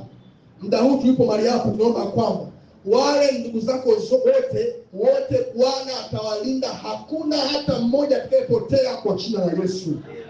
Naomba hivi amini pamoja na mimi kwamba inakuwa kwa jina la Yesu. Sema amina kubwa. Sasa hivi, Baba mtakatifu, kwa jina lako ulionipa, uwalinde hao. Wewe pia umepewa jina, Matendo 4:12-13. Hakuna jina walilopewa wanadamu litupasao kuokolewa kwao isipokuwa jina la Yesu. Tumepewa jina la Yesu tayari. Kwa ile jina ambalo tumepewa, si sema tu Yesu, pia ni ulinzi wetu. Kwa jina la Yesu pia ni namna ambayo Mungu anaitumia kutulinda. Jina la Bwana ni ngome imara, mwenye haki ulikimbilia akawa salama. Maana jina la Mungu tayari lenyewe ni ngome imara. It is a fortified territory. Yaani it's a shida ambayo mtu akaenda pale akakimbia akawa salama. Kuanzia leo Bwana akulinde kwa jina lake, kwa jina la Yesu. Kwa jina la Yesu ulinde na uwe salama kwa jina la Yesu. Mabaya popata wengine, wewe utakuwa salama kwa jina la Yesu. Haya. Nenda pale mstari 15. Mimi siombi kwamba uwatoe katika ulimwengu, bali walinde na yule mwovu. Kumbe wewe upo ulimwenguni. Jamani, wangapi upo ulimwenguni hapa? Wangapi upo ulimwenguni hapa? Kama uko mbinguni wewe. Haya, wangapi upo ulimwenguni hapa? Mshaikona namna hii? Hasa usome mstari 15 ujionee mwenyewe kile ambacho Yesu alikuwa anakuombea. Anasemaje hapo? Mimi siombi kwamba uwatoe katika ulimwengu. Okay? Bali uwalinde na yule. Sasa kwa dakika kama 5 naomba ujiombee mwenyewe. Baba nilinde na yule mwovu. Kwenye ndoa yangu, kwenye familia yangu, kwenye kesho yangu, kwenye maisha yangu. Na kuelekea mwisho mwaka huu, Bwana nilinde na yule mwovu. Jiombee. Leka shandeli masoba gani. Rika paro. Nikusikia jiombea sasa. Yesu mwenyewe aliombea wanafunzi wake, tayari ni wajibu wako pia mwenyewe kujiombea kwamba Baba nilinde na yule mwovu. Wewe ni waovu ambao wapo mtaani kwako, hawapendi ufanikiwe. Jiombea kwamba Baba nilinde na yule mwovu. Wengine wanafanya biashara kabisa, lakini hawapendi wewe biashara yako iendelee mbele. Ukiuza tu wanafikia vibaya. Omba kwamba Bwana akulinde na yule mwovu. Wengine ni ndugu zako kabisa ni waovu, ombe Bwana nilinde na waovu. Reka shamara sote pa. menda musebelegi amande yekoza bradiga bahande yekushatara bradia. Baba, nilinde na muovu, kila muovu aliye mbele ya njia yangu, kila muovu ambaye anazuia mapenzi yako juu yangu. Baba, tulinde na yule muovu. Rikaparoske teriamande yekushatele bradisko paladia mando kope bradusa paladeya yanto kopradiga mande. Baba, tulinde na yule muovu. Umesema kwamba Baba mtakatifu ara mashetekepa kwa jina la Yesu Kristo umetupa ile jina Bwana, utulinde mbali na yule mwovu kwenye biashara zetu, kwenye taifa letu. Shantekeperedia mwovu Tanzania rambuska pale nande shelika parudiske fele grande radosha manamanai rasubebeleketia kwenye familia yako na kuombea kwamba Baba akulinde na muovu yote yule ambaye yupo ndani ya familia yako. Ni kweli ndugu yako anachagua njia ya uovu, yule ni muovu tu. Unasema kwamba nimefunguliwa mlango mpana kufaa sana, ila wako wengi walipingao. Hao ndio waovu ambao wanapinga wewe kupiga hatua, wanapinga wewe kuendelea mbele, wanakupiga kielimu. Yeko shandika ba yesambeke peria mamba ratuse pereveria Manakusa paradia rando sheketaya. Kwa jina lako Bwana unilinde mbali na kila mwovu ambaye anatokea kwenye njia yangu ya mafanikio, kwenye njia yangu ya kuelekea ile hatima njema ambayo Bwana umeniandalia katika jina la Yesu Kristo. Rapate sete yendokoteria manda ranoskeperia braga harina mashaturia harina makuria mande sonde keperia. Baba, unilinde mbali na mwovu yote yule anayejaribu kuzuia hatua zangu. Bwana, utete nao wanaoteta nami, upigane nao wanaopigane nami. Njia yao ile nyingine na utelezi, malaika wa Bwana akiwapatia waaibike, wafedheheshe wale wote ambao wanaitafuta nafsi yangu. Ritakaprobisha pe yendo seteri baraga agana makanya mashina mahande elimana makara badiba na besita elimana kushetebereketia mtesi wangu ambaye ananirudia kisigino elimana makusha paragadia. Kwa msaada wa Bwana nitatenda makuu, maana yeye atawakanyaga watesi. Anakanyagwa mtesi, anakanyagwa mtesi, anakanyagwa mtesi kwenye elimu yangu, anakanyagwa mtesi kazini kwangu, anakanyagwa mtesi kwenye familia, anakanyagwa pale mtanapoishi. Kila mtesi ambaye amesimama mahali pale anakanyagwa kwa jina la Yesu na kwa damu ya Yesu. Eritaka shande erina mashakate eribaba mashate erikatale manda. Kila mwovu ambaye amesimama kinyume na mapenzi ya Bwana juu ya kesho yangu, erikatala bongo esoteke peria manda arino mosekete erikana mashate erikana mashate erikana mashate erikana mashate. Usimhurumie huyo, mseke kwa upanga wa Bwana. Rima mashate eroba hadeke esuneme kataya rama mashate elibalaba. Achia njia yangu, achia kesho yangu, achia wanangu, achia familia yangu, achia biashara yangu. Ekatala bradia, achia fedha yangu, achia mkono yangu kwa jina la Yesu. Rida mashate erida mashate erida mashate esotepete elikabana mana erida baba erida basate erida baba basate erida basate yeko paradia yando ko paradia yando koto yeka paradia rando shari erida wakai eluskataya. Hautaniweza, hautazuia hatua zangu, hautazuia familia yangu. Rimasha pete epeketepe epeketepe yanto shaligada yando ribasate erikataramande erikataramande ramana makura erimana makura erinamana kura erinamana kura erinamana kura erinamana kura erimashande erikando sidabahade erigabashande bahade bagadia erimakababania. Kwa jina la Yesu Kristo hai, Bwana anakulinda mbali na waovu wote kwa jina la Yesu. Nasema hivi, kwa jina la Yesu umelindwa mbali na waovu wote kwa jina la Yesu. Familia yako imelindwa kwa jina la Yesu. Ndoa yako imelindwa kwa jina la Yesu. Hatima yako imelindwa kwa jina la Yesu. Biashara yako, kazi yako, masomo yako yanalindwa kwa jina la Yesu. Kaa kidogo tuendelee. Nyakati wa kwanza sura ile ya 4 mstari wa 9 hadi wa 10. mtu mmoja anaitwa Yabesi. Yabesi alikuwa ni mtu wa ajabu sana. Aliona kwamba maisha yake ni magumu na hana heshima katikati ya ndugu zake. Akagundua kwamba kwa sababu ya jina alilonalo, akaamua kwenda kumlingana Mungu kwa njia ya maombi. Na moja ya kitu ambacho Yabesi alikiomba mbele za Mungu, Nyakati wa Kwanza sura ya 4 na mstari wa 9 hadi wa 10, aliomba pia kwa habari ya Mungu kumlinda. Nyakati wa Kwanza sura ya 4 mstari ule wa 9. Naye Yabesi alikuwa mwenye heshima kuliko nduguze, na mamaye alikuja jina lake Yabesi akisema, kwa sababu nalimzaa kwa huzuni. Huyo Yabesi akamlingana Mungu wa Israeli akisema, lau kwamba ungenibarikia kweli kweli na kunizidishia hozi yangu, na mkono wako ungekuwa pamoja nami, nawe ungenilinda na uovu. Watu wa Mungu, moja ya kitu ambacho Mungu huwa anatulinda nacho, Mungu huwa anatulinda mbali na uovu. Na baadhi ya maovu ambayo hata wewe mwenyewe usijue ile tayari ameshatungwa kwa ajili yako. Yesu habari ya watu wanaotunga uovu. Watu Biblia inasema watu ambao wanatunga uovu. Hata wewe ile njia ni kesi unaipita, ile siku hiyo wametunga uovu wao wa kuvamia, wa kufanyia mambo ya ajabu. Kwa sababu naye Bwana Mungu anakulinda na huo uovu kwa jina la Yesu. Kuanzia leo naenda mbele ya njia yako mimi pamoja na Roho Mtakatifu. Kama yako maovu yoyote yale ambayo yaliandaliwa ya kupate wewe, Bwana akuponye nayo kwa jina la Yesu. Nasema hivi, mimi pamoja na Roho Mtakatifu tunaenda mbele ya njia yako.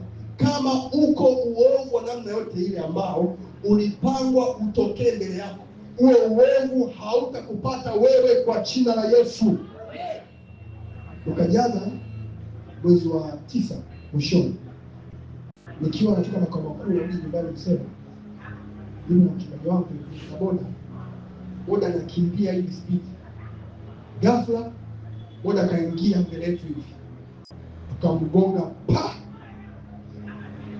pale pale, nikaanguka chini. Niliingika siku mara ngapi, yeye kashangaa nimekaa chini. Nimekaa chini, nimekoruzika huku na hapa mguuni. Sawa? Vile kichwa changu hapa kimepata majeraha, damu inatoka. Tunajua pia yeye mwenyewe alikuwa bidhaa yake hapa nimepata shida kidogo. Kwa kweli ile ajali ni uovu ambao umeandaliwa kuondoa maisha yetu. Nilijiwaza. Tulitoka pale cha kwanza, baada ya kwenda hospitali kwanza, tunapitia pale kanisa kwa makao baba alikuwa na makao. Kwa baba pale ni baba. Tulikuwa na yaani bado tunaelewa baba hapo tunauma. Ili naenda pale kutemeka hivi. Jamani maovu ya hapo. Atendeke hivi. Kama mtu alitegedege hivi. Baba aliponiona akasema, wewe mauti, mwachie mwanangu. Akakimbia roho ya mauti. Kumbe haikuwa ni ajali. Nyuma yake nini? Mauti. Hali ambayo kwa jana kijana kanisani na bandage. Sasa maana kwamba kuna baadhi ya maovu ambao yameandaliwa mbele yako. Lengo la maovu ni paka yameuondoa uhai wako. Paka yanaharibu biashara yako. Paka yanaharibu ndoa yako. Yanaharibu kazi yako. Yanaharibu kile unachofanya wewe. Ni maovu yanaandaliwa mbele yako. Lazima usimame kuomba kinyume na maovu, na Bwana nilinde mbali na maovu yote. Huyu Yabesi akagundua tena, Bwana kweli niongezee hozi yangu. Bwana kweli nibarikie. Bwana kweli mkono wako unapona mimi, lakini Bwana unilinde. Yaani watu wamesha kuomba, Baba nibariki. Baba niongezee nisishie biashara yangu, Bwana nikusie mtaji. Ila baadaye anasahau kuomba ulinzi. Kumbe wakati Bwana anakukuza, anakuongeza, kuna umuhimu wa ulinzi hapo. Kati Mungu anakufanya unatanuka zaidi, ndio wewe unahitaji ulinzi zaidi. Amen. Sasa kuanzia leo Bwana kuongeze kwa jina la Yesu. Kwa kuwa umekuwa sidi ya ulinzi, una uhalali wa kuongezea kwa jina la Yesu. Kuanzia anasema biashara yako itaongezeka kwa jina la Yesu. Kazi yako inaongezeka kwa jina la Yesu. Yesu. Petro mwenyewe ambaye alitoka kanisa anaelewa habari za ulinzi. Petro wa kwanza 1:5. nanyi mnalindwa na nguvu za Mungu kwa njia ya imani, hata mpate wokovu ulio katika Kristo Yesu. Petro aliyeacha kanisa anasema kwamba tunalindwa. Sema ninalindwa. Sema ninalindwa. Mtume Paulo, mtu aliyejua asili hii ya ulinzi. Kitabu kile cha Wakorintho wa pili 11:26.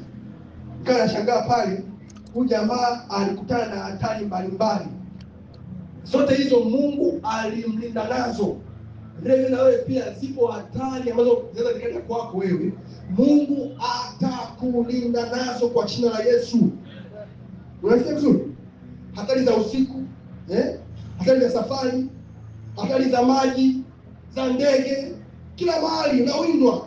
Hizo hatari zote sasa kuanzia leo kwa umefahamu siri hii, Bwana akulinda na hizo hatari kwa jina la Yesu. Kama Mungu alimlinda mtumishi wake Paulo, hivyo huyo Mungu yuko hai, yeye jana, leo na hata milele. Huyo Mungu akulinde kwa jina la Yesu Kristo.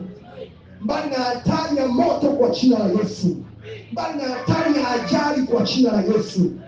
Kama sema hivi, sema amina kubwa, kama kuanzia leo hauruhusiwi kupata ajali kwa namna yoyote ile. Sasa unaposema amina kama vile kubembeleza. Hapo kumbeto hapa, sema amina.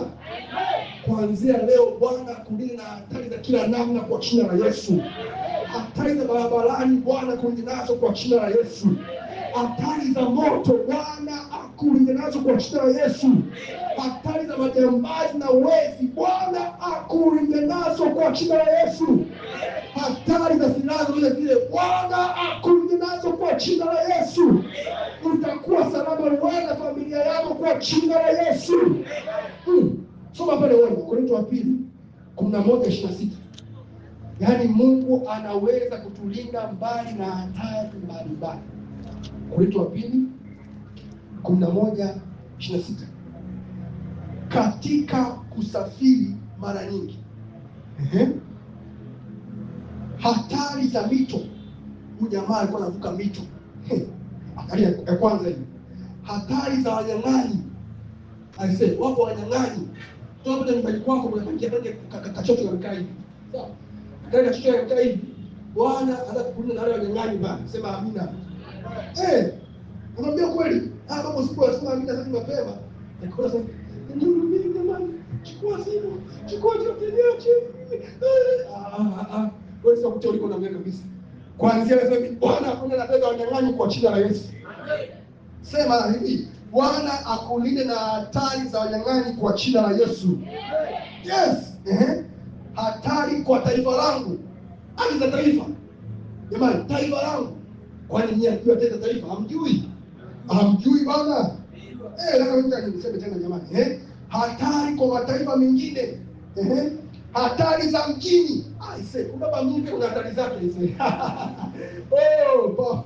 Hadi Dar es Salaam kuna hatari za Dar es Salaam. Mungu anaweza kulinda na hatari za Dar es Salaam kwa jina la Yesu. Basi hatari za Kariakoo, Mungu anaweza kulinda nazo, sema amina.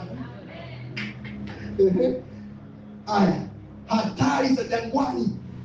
Kijijini huko labda mbali huko. Hatari za baharini. Hiyo siku mtumishi wa Mungu unavuka kivukoni, kivuko kinazama. Mungu anaweza kulinda na hatari za baharini kwa jina la Yesu. Sema amina vizuri. Leo sasa ni mzigo wako kwa sababu mzigo wako utazama kwa jina la Yesu. Hatari kwa ndugu za uongo. Ndugu yani za uongo. Aise, mbona unatenda ndugu kabisa? Sema tena mbele. Haya, tuishie hapo. Hapa ametaja hatari kama 7.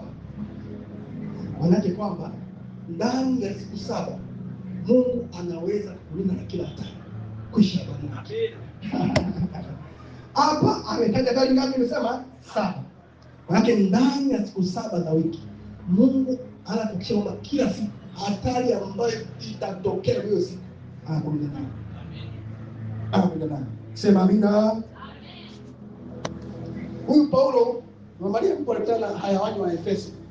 Haji wanadamu lakini si wanyama, hayawani wa nini? Wa Efeso. Wakorintho wa kwanza 15:32. Anasema hayawani wakali. Beasts. Sasa labda nimsaidie kitu kimoja. ambayo unahitaji ulinzi. Tumalizia haraka. Maeneo matano ambayo unahitaji ulinzi. Nitataja maeneo haya makuu matano ambayo ni muhimu kuzingatia na wewe mwenyewe uyafahamu. Hata unapoombea ulinzi, unaomba ulinzi kwenye maeneo gani? Sawa? Ni haya maeneo matano. Eneo la kwanza ni safari. Kila mmoja mahali hapa kwenye maisha yako kuna safari ambazo unakuwa nazo. Kwa mfano, leo asubuhi umetoka huko unapoishi kuja kanisa, hiyo ni safari. Kuna wengine hapa ambao Mungu leo inapoongea anawafungulia mlango wa kwenda nchi za nje kwa jina la Yesu. Kama sema sauti kidogo. Na wengine kuanzia leo Mungu anawafungulia mlango wa kwenda nchi za nje kwa jina la Yesu. Kuna wengine kwenda Dubai, China, Marekani. Sasa hii amina yako inalingana na imani yako. Kwa hiyo wewe amina yako Sasa kwenye safari hizo unahitaji ulinzi mkamilifu wa Mungu. Zaburi 121 mstari wa 8. Bwana akulinde utokapo uingiapo. Unaposafiri umetoka, unapoingia umeingia. Baki hapo kwenye safari yako, Mungu akulinde. Cha ni kwamba Mungu anawajibika na safari zako kiasi kwamba huwa anaagiza malaika kwa ajili ya safari yako. Ndio sisi. Mungu anawajibika na safari zangu kiasi kwamba ananiagizia malaika. Yuko malaika special kwa ajili ya safari zetu. Kwa hiyo unaposafiri usifike peke yako, ndio alizo unasafiri na malaika. Zaburi 91:11. Zaburi 91:11. Haleluya. Unamsema amina. Amen. Unabarikiwa. Unajifunza. Jamani, mimi ni misi. Kuna mtu mwingine ndio unaendelea kidogo, sawa? Haya, Zaburi 91:11. Bwana ni mlinzi wangu, uvuli wa mkono wa kuume. Jua litanipiga mchana wala mwezi wakati wa usiku. Utanilinda na mabaya yote, mabaya yote. Utanilinda nitokapo na kuingia sasa na milele. Zaburi 91:11 anasemaje? Kwa kuwa atakuagizia malaika zake wakulinde katika njia zako. Njia zako ngapi? Ni mbili tu. Ni ya biashara tu, ni ya kazini tu, ni ya shuleni tu, ni ya safari tu, ni ya basi tu, ni ya ndege na ya baharini. Atakuagizia malaika zake. Ni malaika wake Mungu, lakini anawaagiza waje kulinda kwenye njia zako wewe. Atakuagizia malaika zake, ni malaika zake, ila anawaagiza waje kulinda kwenye njia zako wewe. Kwa hiyo ile biashara yako unaenda kuofu, sijui bwana nipo leo sio ananiibia, wewe unaenda kanisani sijui ndio bebameni. Hakuna. Mungu ameshaagiza malaika aende kule nyumbani akulindie. Kwa kila safari ambayo unasafiri hauna haja kuwa na hofu. Kila mtu anasafiri hivi. Kama mtu huyo nyumbani. Leo kile Yesu. Sio na hofu. Ukiwa unasafiri shukuru Mungu, tuambie Bwana nashukuru hii safari hii hapa. Unaniagizia malaika zako wanilinde, mnakuwa salama. Mungu wewe ni mlinzi wangu. Unaamini Mungu ana safari. Mambo ndio kipiga spidi. Wao kuja hivi ndio watu Mungu. Tunakufa. Usio mjao na Yesu. Kila sababu ya safari ndio Mungu ameandikiza mpaka kulinda. Kwa hiyo kama kwa uliaga kwa kwenda salama, lazima ufike salama. Amen. Amen. Haya, jambo la pili, eneo la pili ambalo unahitaji ulinzi mkamilifu wa Mungu ni kwenye makazi au mali zako. Makazi au mali zako. Kuna wengi ambao wanaweza kuwa na makazi, yale makazi wakayalinda na nyumba kubwa, fensi ya futi ngapi sijui huko, wakaweka fensi ya umeme na vitu gani, lakini watu wa Mungu kama Bwana asipolinda hapo, uweza na kavamia wakavunja ukuta wakafanya mambo yote. Wewe wanafunzi kwa shuleni, mimi namshukuru kwa kweli. Bwana alikuwa analinda mimi na mwanangu zote. Tangia nasoma kuanzia form 1 hadi form 6 hadi chuo, sijawahi kujua nguo. Yaani nimeenda nguo nje nikajua, sijawahi. Sina hiyo rekodi. Lakini ndio tukiwa shuleni, lazima wakuvute kidogo chap kuvuta. Sasa jeshini, anasema jeshini sasa ndio hapo jeshini, tukatoa badilisha nguo. Mtu leo nimevaa, nimevaa ni yeye amevaa kwangu, ila sababu huku shule. Sisi tekno, sawa? Kwa wewe pia hata kitakuwa salama kabisa. Nakumbuka kwa form 6 siku ya graduation yetu, hata tu graduation kwa tulipewa simu. Hapa mbele tutajisimu ndio. Simu yangu ipo huko, nyingine ipo kushoto. Mtu akaja, akaiba simu ya kushoto, akaja kuja. Sijui ilikuwa. Sijui, simu ya kushoto imeibiwa, ila ya kwangu imeachwa pale. Watu wa Mungu, ulinzi wa Mungu ni halisi sana. Mungu analinda makazi yetu na mali zetu, familia zetu, kile Mungu anakilinda. Soma Isaya 32:18. Uone kwamba Mungu anahakikisha kwamba makazi yako, makao yako yanakuwa salama. Yes, Isaya 32:18. Isaya 32:18. Mungu huwa anahakikisha kwamba makazi yetu, makao yetu yako salama. Haya, anasemaje hapo? Kanisa kwa pamoja tusome Isaya 32:18. Anasemaje? Na watu wangu watakaa katika kao la amani. Kuanzia leo ukae kwenye kao la amani kwa jina la Yesu. Ile nyumba unayoishi, kile chumba unachokaa, lile ni kao la amani kwa jina la Yesu. Maana yake kwamba mtu atakaingia pale hana amani, akapata amani pale. Inawezekana kabisa mtu anakuwa ana mawazo, ila akishaingia nyumbani kwako anapata amani pale. Sema amen. Anasemaje pale? Na watu wangu, si watu wangu, na Ebeneza.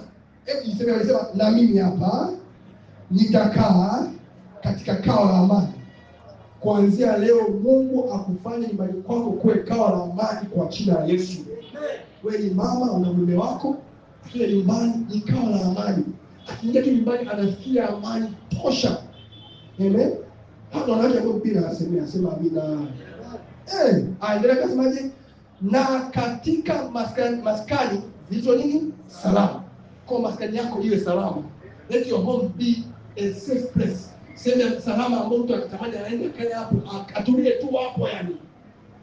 Kuanzia leo Bwana afanye nyumba yako iwe na baraka kwa jina la Yesu. Nyumba yako iwe ni salama kwa jina la Yesu. Yes. Na maskani zilizo salama. Na katika mahali pa kupumzikia penye utulivu. Bwana, haya yawe funguliwa kwa jina la Yesu. Nasema hivi, haya yawe funguliwa kwa jina la Yesu. Yes, yes. Ayubu sura ya 1 mstari wa 8 hadi wa 10. Mungu alimzingira Ayubu, sio tu Ayubu, bali pia alizingira familia yake, bali pia alizingira mali zake, bali pia alizingira vitu vyake. Mungu huwa amzingiri mtu tu, anazingira hadi mali zake. Kwa hiyo ulinzi wa Mungu hauishii kwako tu. Haya, unaenda mbali zaidi hadi kwenye mali zako, kwenye vitu vyako na kila ambacho ni cha kwako. Ayubu 1:8 hadi 10. Hebu tupate mstari wa 10 sasa, ndio pointi yangu pale. Wewe ukumzingira kwa ukingo pande zote, pamoja na nyumba yake, na vitu vyote alivyo navyo. Jamani, vyote ulivyo navyo vimezingirwa kwa jina la Yesu. Kama ni duka, lile duka limezingirwa kwa jina la Yesu. Kwa hiyo siku kama sisi siku imetokea majambazi wamevunja alama kwa nyumbani, ile duka ndio ile duka langu mimi limezingirwa kwa jina la Yesu. Kama watu wataenda kwa wachawi washirikina, ili ile dukani pale hake zindiko, ili mtu asiende pale kaiba.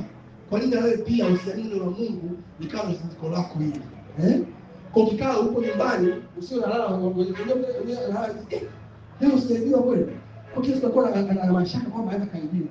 Inaweza kwamba ile jambo unaloogopa ndilo ndilo ambalo linanijia. Nilitia hofu ndio ambalo linanijia. Kwa hiyo usio na kuogopa hivi unalifikia jambo je kweli.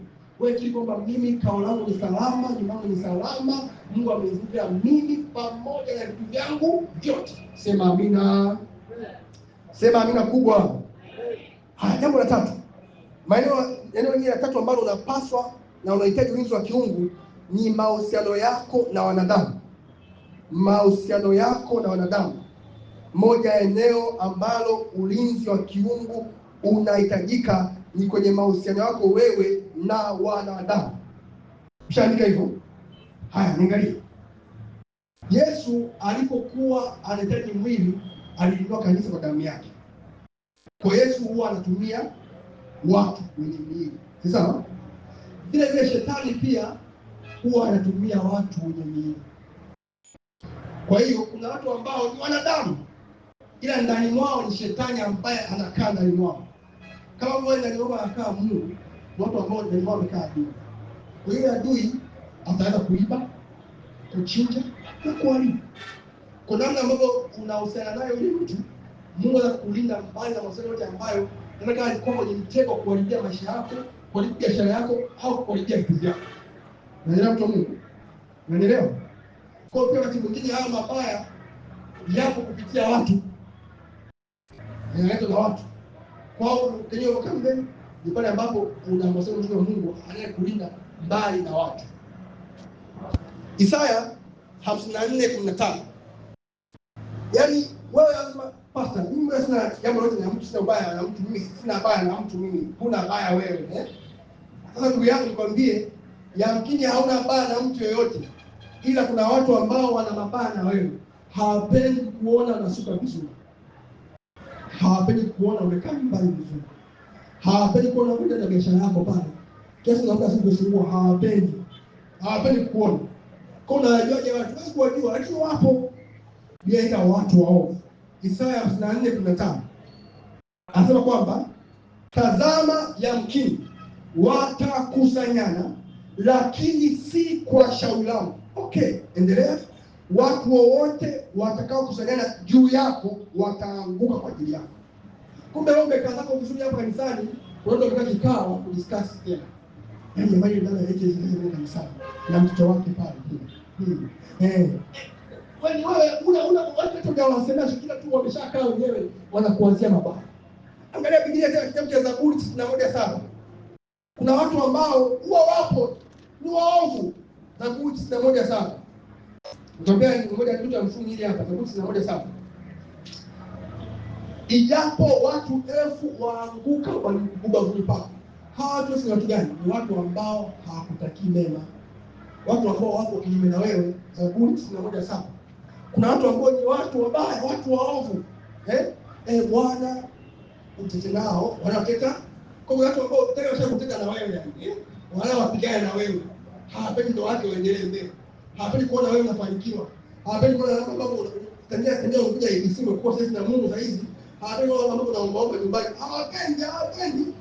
Kuna Daudi alikuwa anafanya deliverance kwa kanisani mara kwanza. Yule dada alikuwa yani aliyefanya mambo mdogo wake. Yaani kuna familia mbili. Ni babake na wake wawili, sawa? Kwa huku kwenye mwingine ambaye ameolewa yule dada, huyu mamake mwingine yule mdogo wake, sawa? Hapendi kufanya hivyo afanikiwe. Kwa hiyo ilikuwa amepata matatizo. Aliota anaolewa mwaka huu. Ndio babake akiwa anaambia utaolewa kweli, lakini yule mwanaume akakimbia akaondoka. Mtoto wake ambaye anaye saizi alizaa na mtoto fulani. Yule aliyezaa naye ni mtu ambaye alizaa naye ili amwidie mtoto wake ya biashara. Chiki mambo hakuyaomba mambo yanatokea yenyewe, sababu nini? Kuna watu waovu hivi. Kwa ulizo upo kwa ile mtuje na hawa watu waovu. Wasipate maisha yetu, wasipate hilo la kusema amen. Sema amina. Wakorintho wa kwanza 16:9. Hawa watu waovu tajeni kwamba Mungu anaweza kufungulia mlango mpana kufaa. Ndio kuangalia biashara kubwa kabisa. Ile biashara Mungu alikuandalia, kuna watu ambao hawapendi ile biashara hiyo. Nimefunguliwa mlango mpana kufaa sana, lakini wako wengi walipingana. Kwa sababu kuna watu wanaompinga. Watu kabisa wanampinga. Watu, sema watu. Sema watu. Jamani, wapo watu ambao wanatupinga.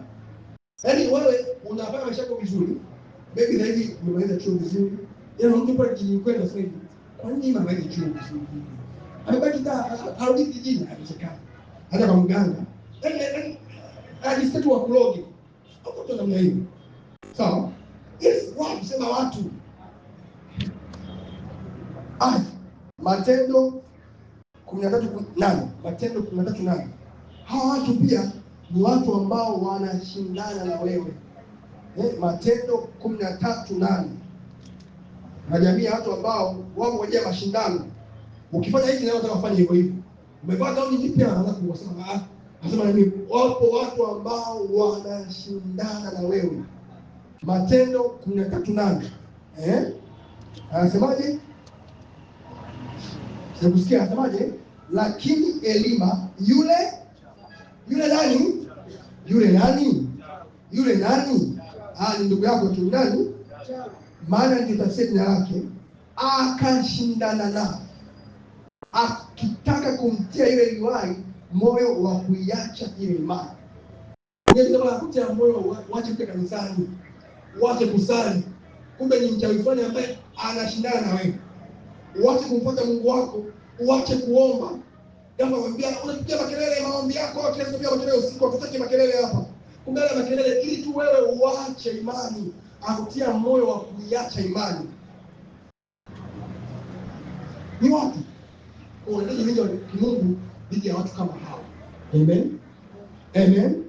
Haya, eneo la 4 ambalo unahitaji ulinzi wa kimungu ni eneo la nafsi au moyo. Moja ya eneo muhimu sana ni hili hapa. Mithali 4:23. Linda moyo wako kuliko yote uyalindayo. Kwa kitu cha muhimu cha kukilinda ni moyo wako. Na wajibu wa kulinda moyo si wa Mungu tena. Mungu amekupa huo wajibu wa kulinda moyo wako. Mbali na kutokusamehe, mbali na hasira. Yesu kwamba hasira hukaa vifuani kwa mpumbavu. Mtu anapata hasira mpaka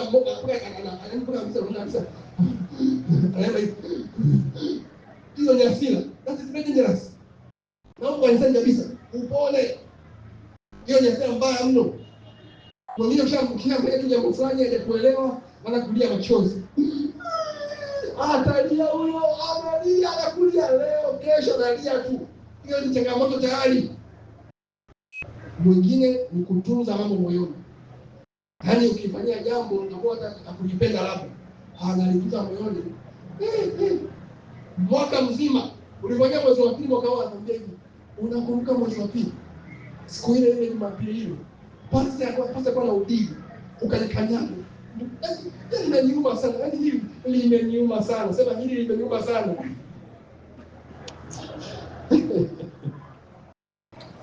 Baada ya kuokoka, Mungu amekupa wajibu wa kujilinda. Msalimu ndio sisi.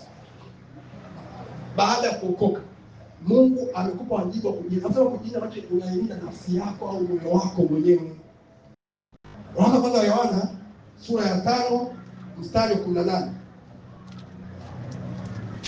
Yesu kwamba tunajua kuwa kila mtu aliyezaliwa na Mungu hatendi dhambi. Endelea mbele. Bali yeye aliyezaliwa na Mungu hujilinda, wala yule mwovu hamgusi. Okay. Kumbe ndani mwako ulipozaliwa na Mungu ulipokea uwezo wa kujilinda. Mwovu asikuguse. Amen. Ndio mtu wa Mungu. Ndani mwako ulipozaliwa mara ya pili ulipokea uwezo wa kujilinda. Ndio maana dhambi sio dhaifu tena. Dhambi, wewe hii ni dhambi, ni uovu. Sema amen. Sema amen. Yes. Ndani mwako upo uwezo wa kujilinda. Kujilinda mbali na uovu. Kujilinda mbali na mambo mabaya na najisi. Danieli 1:8. Naye Danieli aliazimu ndani mwake kwamba hatajitia unajisi kwa chakula cha mfalme. Yako mambo ambayo yanaweza katika kunajisi. Unapaswa kujilinda mbali na hayo mambo. Maneno mabaya, mazungumzo mabaya walimu tabia nini? Kwa ndani mwako tabia njema, ila ukiendelea yale mazungumzo mabaya yataharibu tabia njema. Sasa haya mazungumzo mabaya, wewe ndio wajibu wako kujilinda mbali na mazungumzo nini mabaya. Ndio mwingine ni wale ambao chat na simu yako, chat ni simu yako. Una view nini simu yako? Unaangalia picha za uchi, angalia movie ambazo zina madisi na mapenzi. Yaani movie ambazo haina sina mapenzi haenjoy. Yaani mpaka wao pale wameshikana hivi, nguo zimetoa pembeni, na wanafurahia kweli. Hao wanaona simu ndio mambo ya jambo kabisa. Haya mambo yote yanaharibu utu wako wa ndani, yanakuharibu wewe wa ndani. Wajibu wa kujilinda upo kwako mwenyewe. Sema amen. Ulipookoka, ulipozaliwa mara ya pili, wajibu wa kujilinda uko ndani yako mwenyewe. Sasa nikwambia kwamba Mungu ana nafasi ya kukulinda. Zaburi 121:7. Bwana atailinda nafsi yako. Lakini hiyo kwenye Agano la Kale. Agano Jipya, kwa kuwa umezaliwa na Mungu, tunajua kuwa kila aliyezaliwa na Mungu hujilinda. Kwa hiyo sasa ule wajibu Mungu alishakupa mkononi mwako wewe. Sawa? Kwa hiyo ndio hivi. Sasa kama pale Zaburi 121:7, Bwana atailinda nafsi yako. Okay. Ila baadaye kajirekebisha kwenye mithali. Linda moyo wako. Okay. Ila kwenye kanisa sasa hivi, sio kulinda moyo wako tu. Kwa kuwa umezaliwa na Mungu, unaweza kujilinda. Amen. Kuanzia leo pokea nguvu ya kujilinda kwa jina la Yesu. Kujilinda mbali na mabaya kwa jina la Yesu. Kujilinda mbali na uovu kwa jina la Yesu. Nasema hivi, pokea nguvu ya kujilinda kwa jina la Yesu. Ongea vizuri. Moja ya kitu ambacho inabidi ujilinde nacho ni majeraha ya nafsi. Majeraha ya moyoni. Na baadhi ya mambo ambayo yatakujeruhi moyo wako. Jilinde na hayo mambo. Mambo ambayo yanaumiza utu wako wa ndani. Maana shangaza wale vijana ambao leo kwenye mahusiano A, kisha mahusiano B. Ni hatari sana. Dhambi zina huwa zinajeruhi nafsi ya mtu. Mithali 7:12. Azinena mwanamke hana akili, hamsemi hana akili, sisi hana akili, sema wanaume. Azinena mwanamke hana akili, wanawake. Azinena mwanaume hana akili, siwasikia wanawake hana akili, kwenye zero blame, dondochi, hapa ni kwamba azinena mwanamke hana akili kabisa, hafanya jambo litakalo kuangamiza nafsi. Kwa zinaa huwa inaenda kucheza na nafsi ya mtu. Hata kahaba hapo mtafuta mtu huwa anaiwinda nafsi yake iliyo ya thamani. Kwa zinaa yote ile lengo lake kubwa ni kwa ajili ya kujilinda nafsi ya mtu. Maana ujiepushe na dhambi ya zinaa. Kuanzia kwenye mawazo yako. Hiyo msemaji, amtazamaye mwanamke kwa namna kumtamia sema nini? Ameshazina. Kwa angalia mambo ambayo unayatazama, unayasikiliza. Kwa makini nani? Linda moyo wako. Taarifa ambazo unasikiliza. Kama mambo yametokea kwa wengine hapa, kila siku unaangalia tu zile video. Jamani. Kumbe hapa angalia vile anajeruhi moyo wake. Wewe unaangalia vile unafurahia, kama mtu ana huruma. Kumbe hujui namna ambavyo unajeruhi nafsi yako. Nasema ni kwa habari ya wazazi. Wazazi usiruhusu mtoto angalie na bibi. Usiruhusu kabisa. Don't dare. Asiguse. Anapoangalia vile inajeruhi mtu wake ndani. Unaelewa vizuri? Kwa linda nafsi yako. Jambo la mwisho. Unapaswa pia kuulinda mwili wako. Ulinde mwili wako. Hilo ni eneo la 5 ambalo unapaswa kupokea na kuhitaji na kuombea ulinzi wa Mungu. Mwili wako usiharibiwe na magonjwa. Kwa hiyo kula vizuri, sema atakula vizuri. Kula matunda kidogo, mboga za majani, kajusi fulani hivi. Kula vizuri. Hebu ngine yako pia kula vizuri wewe. Ngine yako kula vizuri wewe. Sio umefunga masaa 12 asubuhi, jioni unakula ugali. Hapana bwana. Basi ndio chai kidogo pale. Sio jibe po, sio jitoe out, nenda paka kimoto. Bwana. Hebu mimi bwana. Unajua moja ya mtaji muhimu ni afya yako. Sawa? Kwa hiyo hakikisha kwamba unatunza afya yako vizuri. Bora ndio sasa ni mkono. Acha ninepe. Na mimi nakwenda na hivi jamani, hebu ngeni yako vizuri. Wewe yako huo sio mwili wake huo. Huo sio mwili wake kabisa. Bado unamwifanya mwili wake bado hujaona vizuri. Huo sio mwili wake kabisa. Na mimi pia naona ni mwili vizuri hapa mbele. Huo sio mwili wake kabisa. Very soon. Sasa sijasema hivyo. Umeanza kujiongeza wewe mwanangu. Haleluya. Hurama na masheto sevelelia. Sema amen. Sasa nimalizie. Mambo yanayochochea ulinzi mkamilifu wa Mungu.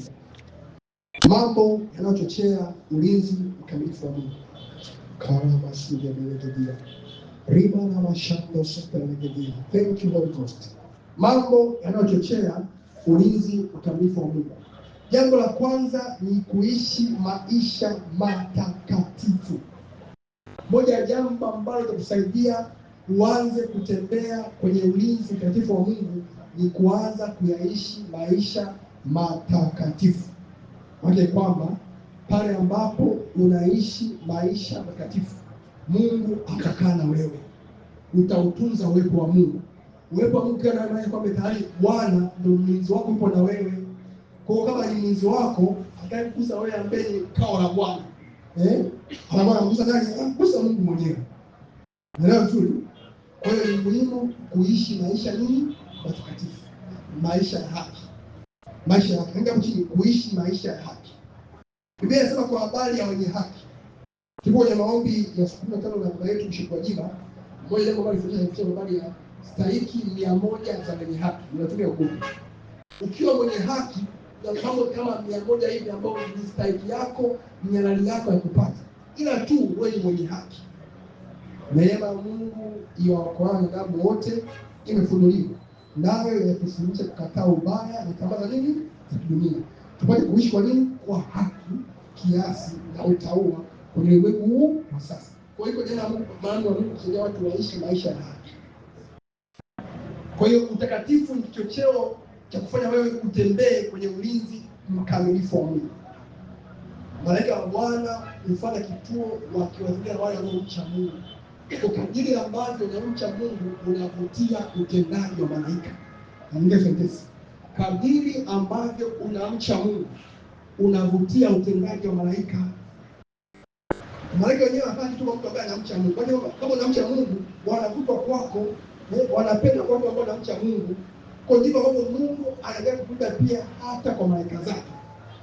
Kwa hiyo kuanzia leo nasema kwamba kadiri ambavyo utakuwa ukitembea kwa utakatifu, malaika na mbingu zitawajibika kukulinda kwa jina la Yesu. Kulinda mbali na mabaya yote kwa jina la Yesu. Yes. Jambo la pili ambalo kichocheo cha ulinzi mkamilifu wa Mungu ni ufunuo wa neno. Ufunuo wa neno.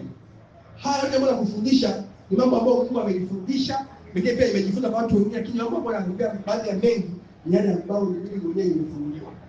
Yaani hautatembea kwenye ulinzi mkamilifu wa Mungu kwa ufunuo wa mchungaji wako. Yo, kwa ufunuo ambao wewe mwenyewe unao personally. Ni kama ni fulani hivi. Mtu anasema kwamba blanketi lako ni ufunuo wa neno. Yaani wewe bila Mungu utalindwa ni kadiri ambapo unafahamu. Kama hizi umeshapa kwamba kumbe Mungu ni mlinzi wangu. Kumbe ikitembea mimi hapa nitembea na Mungu. Siku kutembea Mungu ila nipo ndani ya Mungu. Okay. Mungu ananizingira kwa moto. Kwa hiyo mimi na mimi natembea tu hivi ni moto unatembea. Okay. Mungu anatangulia mbele yangu kunitengenezea njia. Anamtuma malaika. Yaani ufunuo wa neno ndio usaidia ulinzi. Yaani ulinzi wa Mungu maishani mwako ni kwa kadiri ya ufunuo ulionao neno la Mungu. Umeelewa vizuri? Sasa ufunuo wa neno si tu unapaswa kuufahamu, lakini pia unapaswa uwe ukiri wako wa kila siku. Ndio sisi. Ufunuo wa neno ndio ulinzi mkamilifu wa Mungu, unapaswa kuwa ukiri endelevu kila siku. Yale ambayo umeyafahamu kwa habari ya ulinzi wa Mungu, unapaswa uendelee kuyakiri kila siku. Ndio maana mtu mwingine sema unaomba sana. No. Unakiri tu, unakiri. Kwa watu ambao kile walale mpaka waombe. Rawa shote. Baba tunakuona sasa. hii nyumba naifunika kwa damu ya Yesu. Kona hii nanyunyiza damu ya Yesu. Kona hii nanyunyiza damu ya Yesu. Pale mlangoni damu ya Yesu, nanyunyiza damu ya Yesu. Wachawi hawezi kupita hapa. Na hichi na mimina damu ya Yesu. Ase haya Bwana, endelea kuomba hivyo. Yasema tunaelewa kabisa kwamba Bwana humpa mpenzi wake usingizi, na Bwana ndiye mlinzi wangu. Ishara hivyo. Ndio ishapotea hivyo yani. Ndio hiyo sasa umelala umeamka asubuhi. Kumbe sifunga mlango.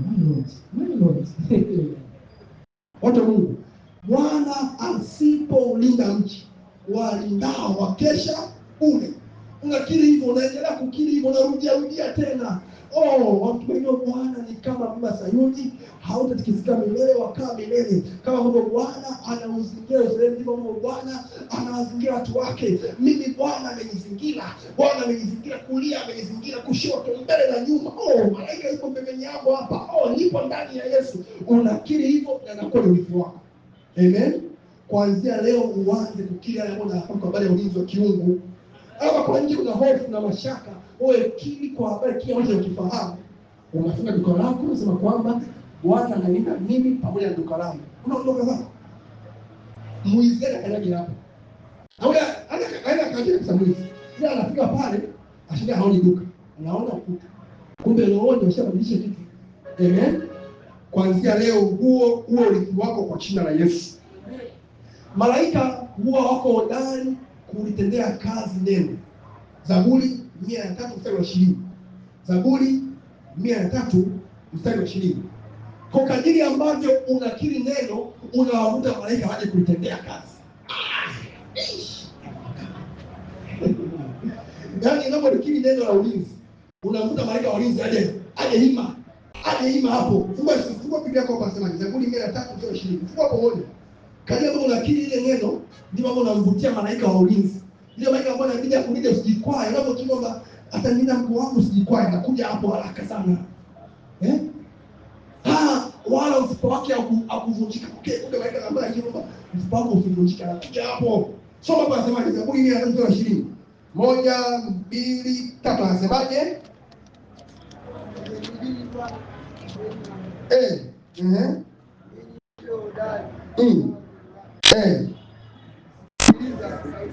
Hamjafika hapo. Zaburi 120 anasemaje? Muhimidini Bwana enyi malaika zake, nyinyi mlio hodari mtendao neno lake. Mkisikiliza sauti neno, kwa maana kisikia Bwana ni mlinzi wangu, anakuja hapo. Bwana ni uvuli wako, kuna Mungu anakuja hapo. Okay. Bwana ni jabali wako, anakuja hapo. Uamini jina langu, anakuja hapo malaika. Kwa hiyo unapotembea na malaika, sababu unakiri neno. Kwa muda mwingine ukisikia hofu ndani mwako, usianze kuogopa. Anza kukiri neno. Anza kujikumbusha neno Mungu anasema ni kwa habari ya ulinzi wako. Bwana atanilinda na mabaya yote. Mabaya hayatanipata mimi. Ndio hapo sio hivyo. Maana kwa mbele kwa shamba mabaya yasikupate wewe. Sema amina. Jambo la tatu. Kitu cha tatu cha ulinzi kamilifu wa Mungu ni maombi. Maombi kama tabia. Kadiri ambavyo unaomba kuwa muombaji, ndivyo ambavyo malaika pia wanatokea kwenye maisha yako na wanakuwa sehemu ya maisha yako. Kwa maombi pia ni kitu ambacho kinachochea utendaji na ulinzi kamilifu wa Mungu juu yako. Maombi. Kwa hiyo naomba tukoshe kwamba uwe muombaji mtu wa Mungu. Sawa? Wewe nini? Uwe naomba. Sema nitakuwa muombaji. Sema nitaomba. I will play. If I don't play, usipoomba utakuwa omba. Sasa kabla ya mambo yote hakikisha uko muombaji. Ndugu, nimesha kuomba. Sawa? Sio tu unaombea ulinzi, ila pia bila unapoomba tu tayari unavuta uwepo wa Mungu, unavuta uwepo wa ulinzi wa Mungu maisha yako. Sio bado unaweza kuomba ulinzi, ila tu bila unaomba unakuwa na maisha maombi, unavutia uwepo wa Mungu, unavutia ulinzi wa kiungu. Jambo la 4, ushirika imara na Roho Mtakatifu. Ushirika imara na Roho Mtakatifu. Roho Mtakatifu ndio anatulinda. Yaani maana question nzima ya ulinzi hizi tunaongea ipo mkononi mwa nani? Roho Mtakatifu. Ngoisha ndio wake. Zaburi 23:1-6. Bwana ndiye mchungaji wangu. Yeye anasemaje? Sitapungukiwa na nini? Kitu. Katika malisho ya majani mabichi hunilaza, kando ya vito vya utulivu huniongoza. Huosha nafsi yangu na kuniongoza. Mbona usemi? I say.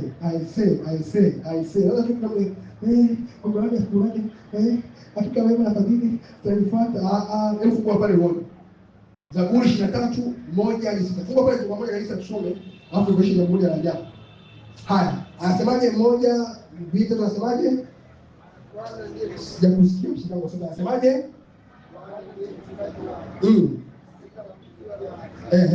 katika malisho ya majani mabichi kando ya maji ya utulivu nafsi yangu na kuniongoza. Sura 4, naam, nijapopita kati ya bonde la uvuli wa mauti, sitaogopa mabaya, kwa maana wewe uko pamoja nami. Gongo lako na fimbo yako vyanifariji. 5, waandaa meza mbele yangu machoni pa watesi wangu. Umenipaka mafuta kichwani pangu, na kikombe changu kinafurika. 6, hakika wema na fadhili zitanifuata siku zote za maisha yangu, nami nitakaa nyumbani mwa Bwana milele. Hapo unasema Bwana ndiye mchungaji wako, maana yake kwamba Roho Mtakatifu ndio kiongozi wako. Kwanza hautapungukiwa, lakini pia yeye huwa anakuongoza. Moja ya namna Mungu huwa anawalinda watu wake ni kwa uongozi wake. Andika sentensi. Moja ya namna ambayo Mungu huwa anawalinda watu wake ni kwa uongozi wake. Kwa Roho Mtakatifu kuongoza ni kwa ajili ya ulinzi wako wewe. Atakuongoza usije ukadumkia kwenye shimo la ubaya. Atakuongoza sehemu ambapo wabaya hawawezi kupata wewe. Haya jambo ni sahihi, ila Roho atakukataza, hakikisha unaitii sauti yake.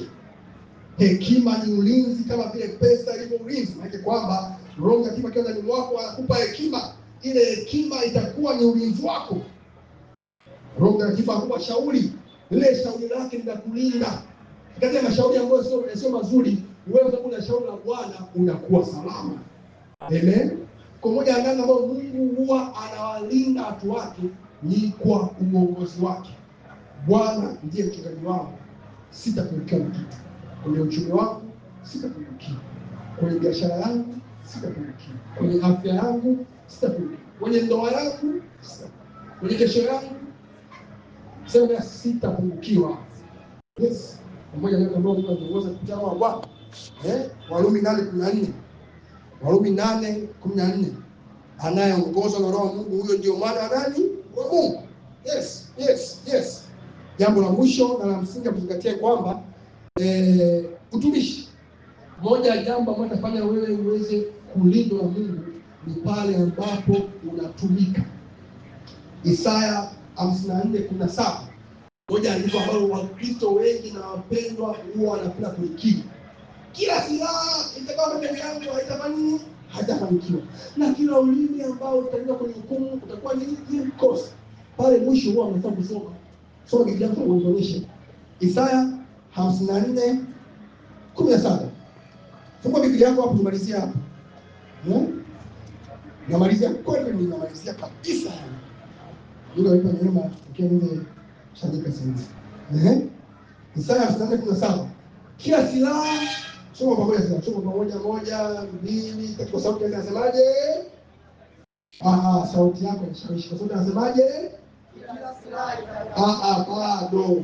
Kwa sauti anasemaje? Kila silaha itakayofanyika mbele yake haitafanikiwa. Na kila ulimi utakaoinuka katika hukumu utahukumu kwa sote. Endelea mbele. Huu ndio urithi wa watumishi wa Bwana na haki yao inayotoka kwangu mimi, asema. Hakikisha unatumika ili Mungu aweze kukulinda. Hakikisha unatumika ili Mungu aweze kukulinda. Kwa hiyo utumishi ndio ambao unaimarisha agano lako la ulinzi. Kadiri ambavyo unatumika kwa uaminifu, agano lako la ulinzi linakuwa limesimama imara, linakuwa thabiti. Kwa hiyo Mungu halimpi mtu yote yule, bali ni mtu ambaye anamtumikia Mungu. Upo nyumbani mwa Bwana, hakikisha mahali hapa mbele Bwana unamtumikia Mungu. Kwa fedha yako, kwa mali zako, mtumikie Mungu. Kwa ujuzi ulionao, mtumikie Mungu. Kwa uwezo wako, mtumikie Mungu. Kwa muda wako, mtumikie Mungu. Jumamosi, kila siku Jumamosi hapa tunaenda ibada saa 1 jioni, njoo mahali hapa, angalia wewe eneo la ibada. Sio kile tunapita hapo unakaa ukija katika vumbi, unakaa tu kumbe unabidi mtumikie Mungu. Sasa ndio nakusema hivyo ili kwamba mbadilike mshirika wangu ndio. Sio Jumapili unataka kukaa hapo kanisa, ungeenda siku ya kufanya usafi, kupanga viti, kutoa vyombo, kuwa shemasi. Tafuta nafasi ya kutumikia Mungu siku zote. Pia mtumikie kwa mali yako. Sawa? Unaelewa vizuri? Unaelewa vizuri? Watu ambao wanatumikia Mungu, Mungu huwa anawalinda. Mungu huwa anawaponya hadi afya zao. Mungu huwa anabadilisha chakula chao kabisa, ndio kwa Mungu akibariki. Unaelewa vizuri? Amen. Unataka kuelewa kwa habari ya ulinzi kabisa wa Mungu. Wewe tumeenda kumshukuru Mungu kwa habari ya ulinzi kabisa wa Mungu ambao wameuelewa leo ili Mungu aendelee kwa. Hebu sasa nimsikie kaza kuanza kumshukuru Mungu na kuomba kwamba Bwana akulinde. Mekaraba shegemere songemeredia maraba sombere bekaria mandoro bosia leka rusiva la bahanderi basune mekande razube la bakaria bashinda bakaya mara dushimara zure mekaria mande. Baba, asante kwa ajili ya ulinzi wako mkamilifu. Asante Mungu kwa kuwa ni Mungu unayetulinda. Asante Bwana kwa kuwa ni Mungu wa kuokoa na njia za kutoka mautini ziko kwako Bwana wetu. Baba, asante kwa kuwa nimegundua kwamba wewe ni mlinzi wangu. Baba, na mimi nasema kama mtumishi wako, kila ambaye amenisikiliza, kila ambaye alikuwa anajifunza na mimi Bwana, ameimarisha tena agano lake la ulinzi na wewe Mungu. Rika paroshe kepelanoske, niende keplando se prediva hadeja, ina makusi dalla banda la meduske teria, ramama mashetro se teria mande, ya soteli bahata limanda. Endelea kuomba kuliimarisha neno lako la ulinzi na Bwana. Yanderiza manoshe para kita paria, yandeskelida duza mala dunia, yandelibra hanto kori basande, eskeprando shida branda gabradose, esute peria manda, arabakoshe tebele ketia, rimana makaria manda. Kumbe Mungu anakuzingira kwa ukuta wa moto. Endelea kukiri hivyo, ukiomba zaidi. Ramama shato rimakataya, yandokelebe sida balana. Asante Bwana ya kwamba unaenda mbele yangu na unanilinda. Utukufu wako unanilinda, hautaniacha peke yangu. Umenishika mkono, umenilinda Bwana hadi uniingize kwenye ndoa takatifu.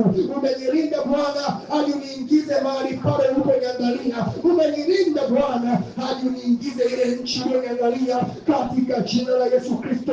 Asante pia Bwana, umeagiza malaika zako wapate kunilinda. Rapako shepedia yandoko lebedia, ni malaika mliodari kulifanyia kazi neno la Bwana. Njooni mfanyie kazi kwangu katika jina la Yesu Kristo. Na kila mmoja mahali hapa naimarisha neno lake la ulinzi. Kuanzia sasa utakuwa ni ushuhuda wake ya kwamba Bwana anamlinda tokapo ingiapo. Bwana anamlinda kila mahali anapokuwepo. Bwana anamlinda na mabaya yote katika jina la Yesu Kristo. Mabaya hataja kwako, mabaya sio fungu lako, mabaya sio sehemu yako tena katika jina la Yesu Kristo. Riva kaprondo stepega yandika baradia asonde vele predia yantoko pragadia. Safari zako zote utakuwa salama katika jina la Yesu Kristo. Kama ni mkoani utasafiri na salama, kama ni kwa basi, kama ni kwa meli, kama ni kwa ndege, kama ni kwa mguu, kama ni daladala, utasafiri na utakuwa salama. Ajali haitatajwa kwako. Karama shetepelagi esuneme katalamane elisko pariamande rikushateya. Makazi yako yako salama, nyumba yako iko salama. Kuanzia leo wewe hapo watu ambao wanavunjiwa nyumba, wanaibiwa na wezi au wanyang'anyi, Bwana anakwenda mbali na tukio na rimaka shetepradia zumekete pariamande Aramashandori Masaya, Rimana Makaya Malaga, Rimana Masude Bedia. Bwana akupa neema, unalindwa mbali na watu waovu wote wale ambao wanakusudia mabaya juu yako, waipate nafsi yako ya thamani ya neleleko shida badia. Napokea neema ya Bwana ya kujilinda mwenyewe. Amesema kwamba linda moyo wako kuliko yote uyalindayo. Pokea neema ya Mungu ya kuanza kujilinda mwenyewe. Twajua ya kuwa tunayezaliwa na Mungu hujilinda. Unapokea neema kujilinda. Rasutepeli amanda, dhambi haitatajwa kwako, uovu sio fungu lako tena. Unatembea kwenye utakatifu kama rafiki wa Mungu katika jina la Yesu Kristo. Maombi yako ni kawaida kwako kwa sababu ya neema ya Bwana ambayo imekujulia leo. Rama soteli bana yantoko pale amanda, rama sondeke pragadia yantoko pragadia. Leo hii Bwana amefanya agano la ulinzi. Leo hii Bwana amefanya agano na wewe la ulinzi. Rima shandoko pale amanda, na mimi Bwana kama mtumishi wako nimelisema lile ambalo umesema niwaambie. Rama shandoke pale yandoko himada wasaya, na ikiwa iko jambo lote lile ambalo linamzuia mtu huyu Bwana, naomba muda huu sasa nguvu yako imshukie na imsaidie na imfungue kwa jina la Yesu. Shamarabaka yesapara balaga yantoko pale amanda, rana suteke peria yamekaniza maboshe rima na makai barade yazude beketaya yantori masude bekai yandeli branuska paya rabratoshke teria amanda, arasude belegedia aramakaturi amande zude mekeli bahande yandoko pala barade ele mashandori balaga.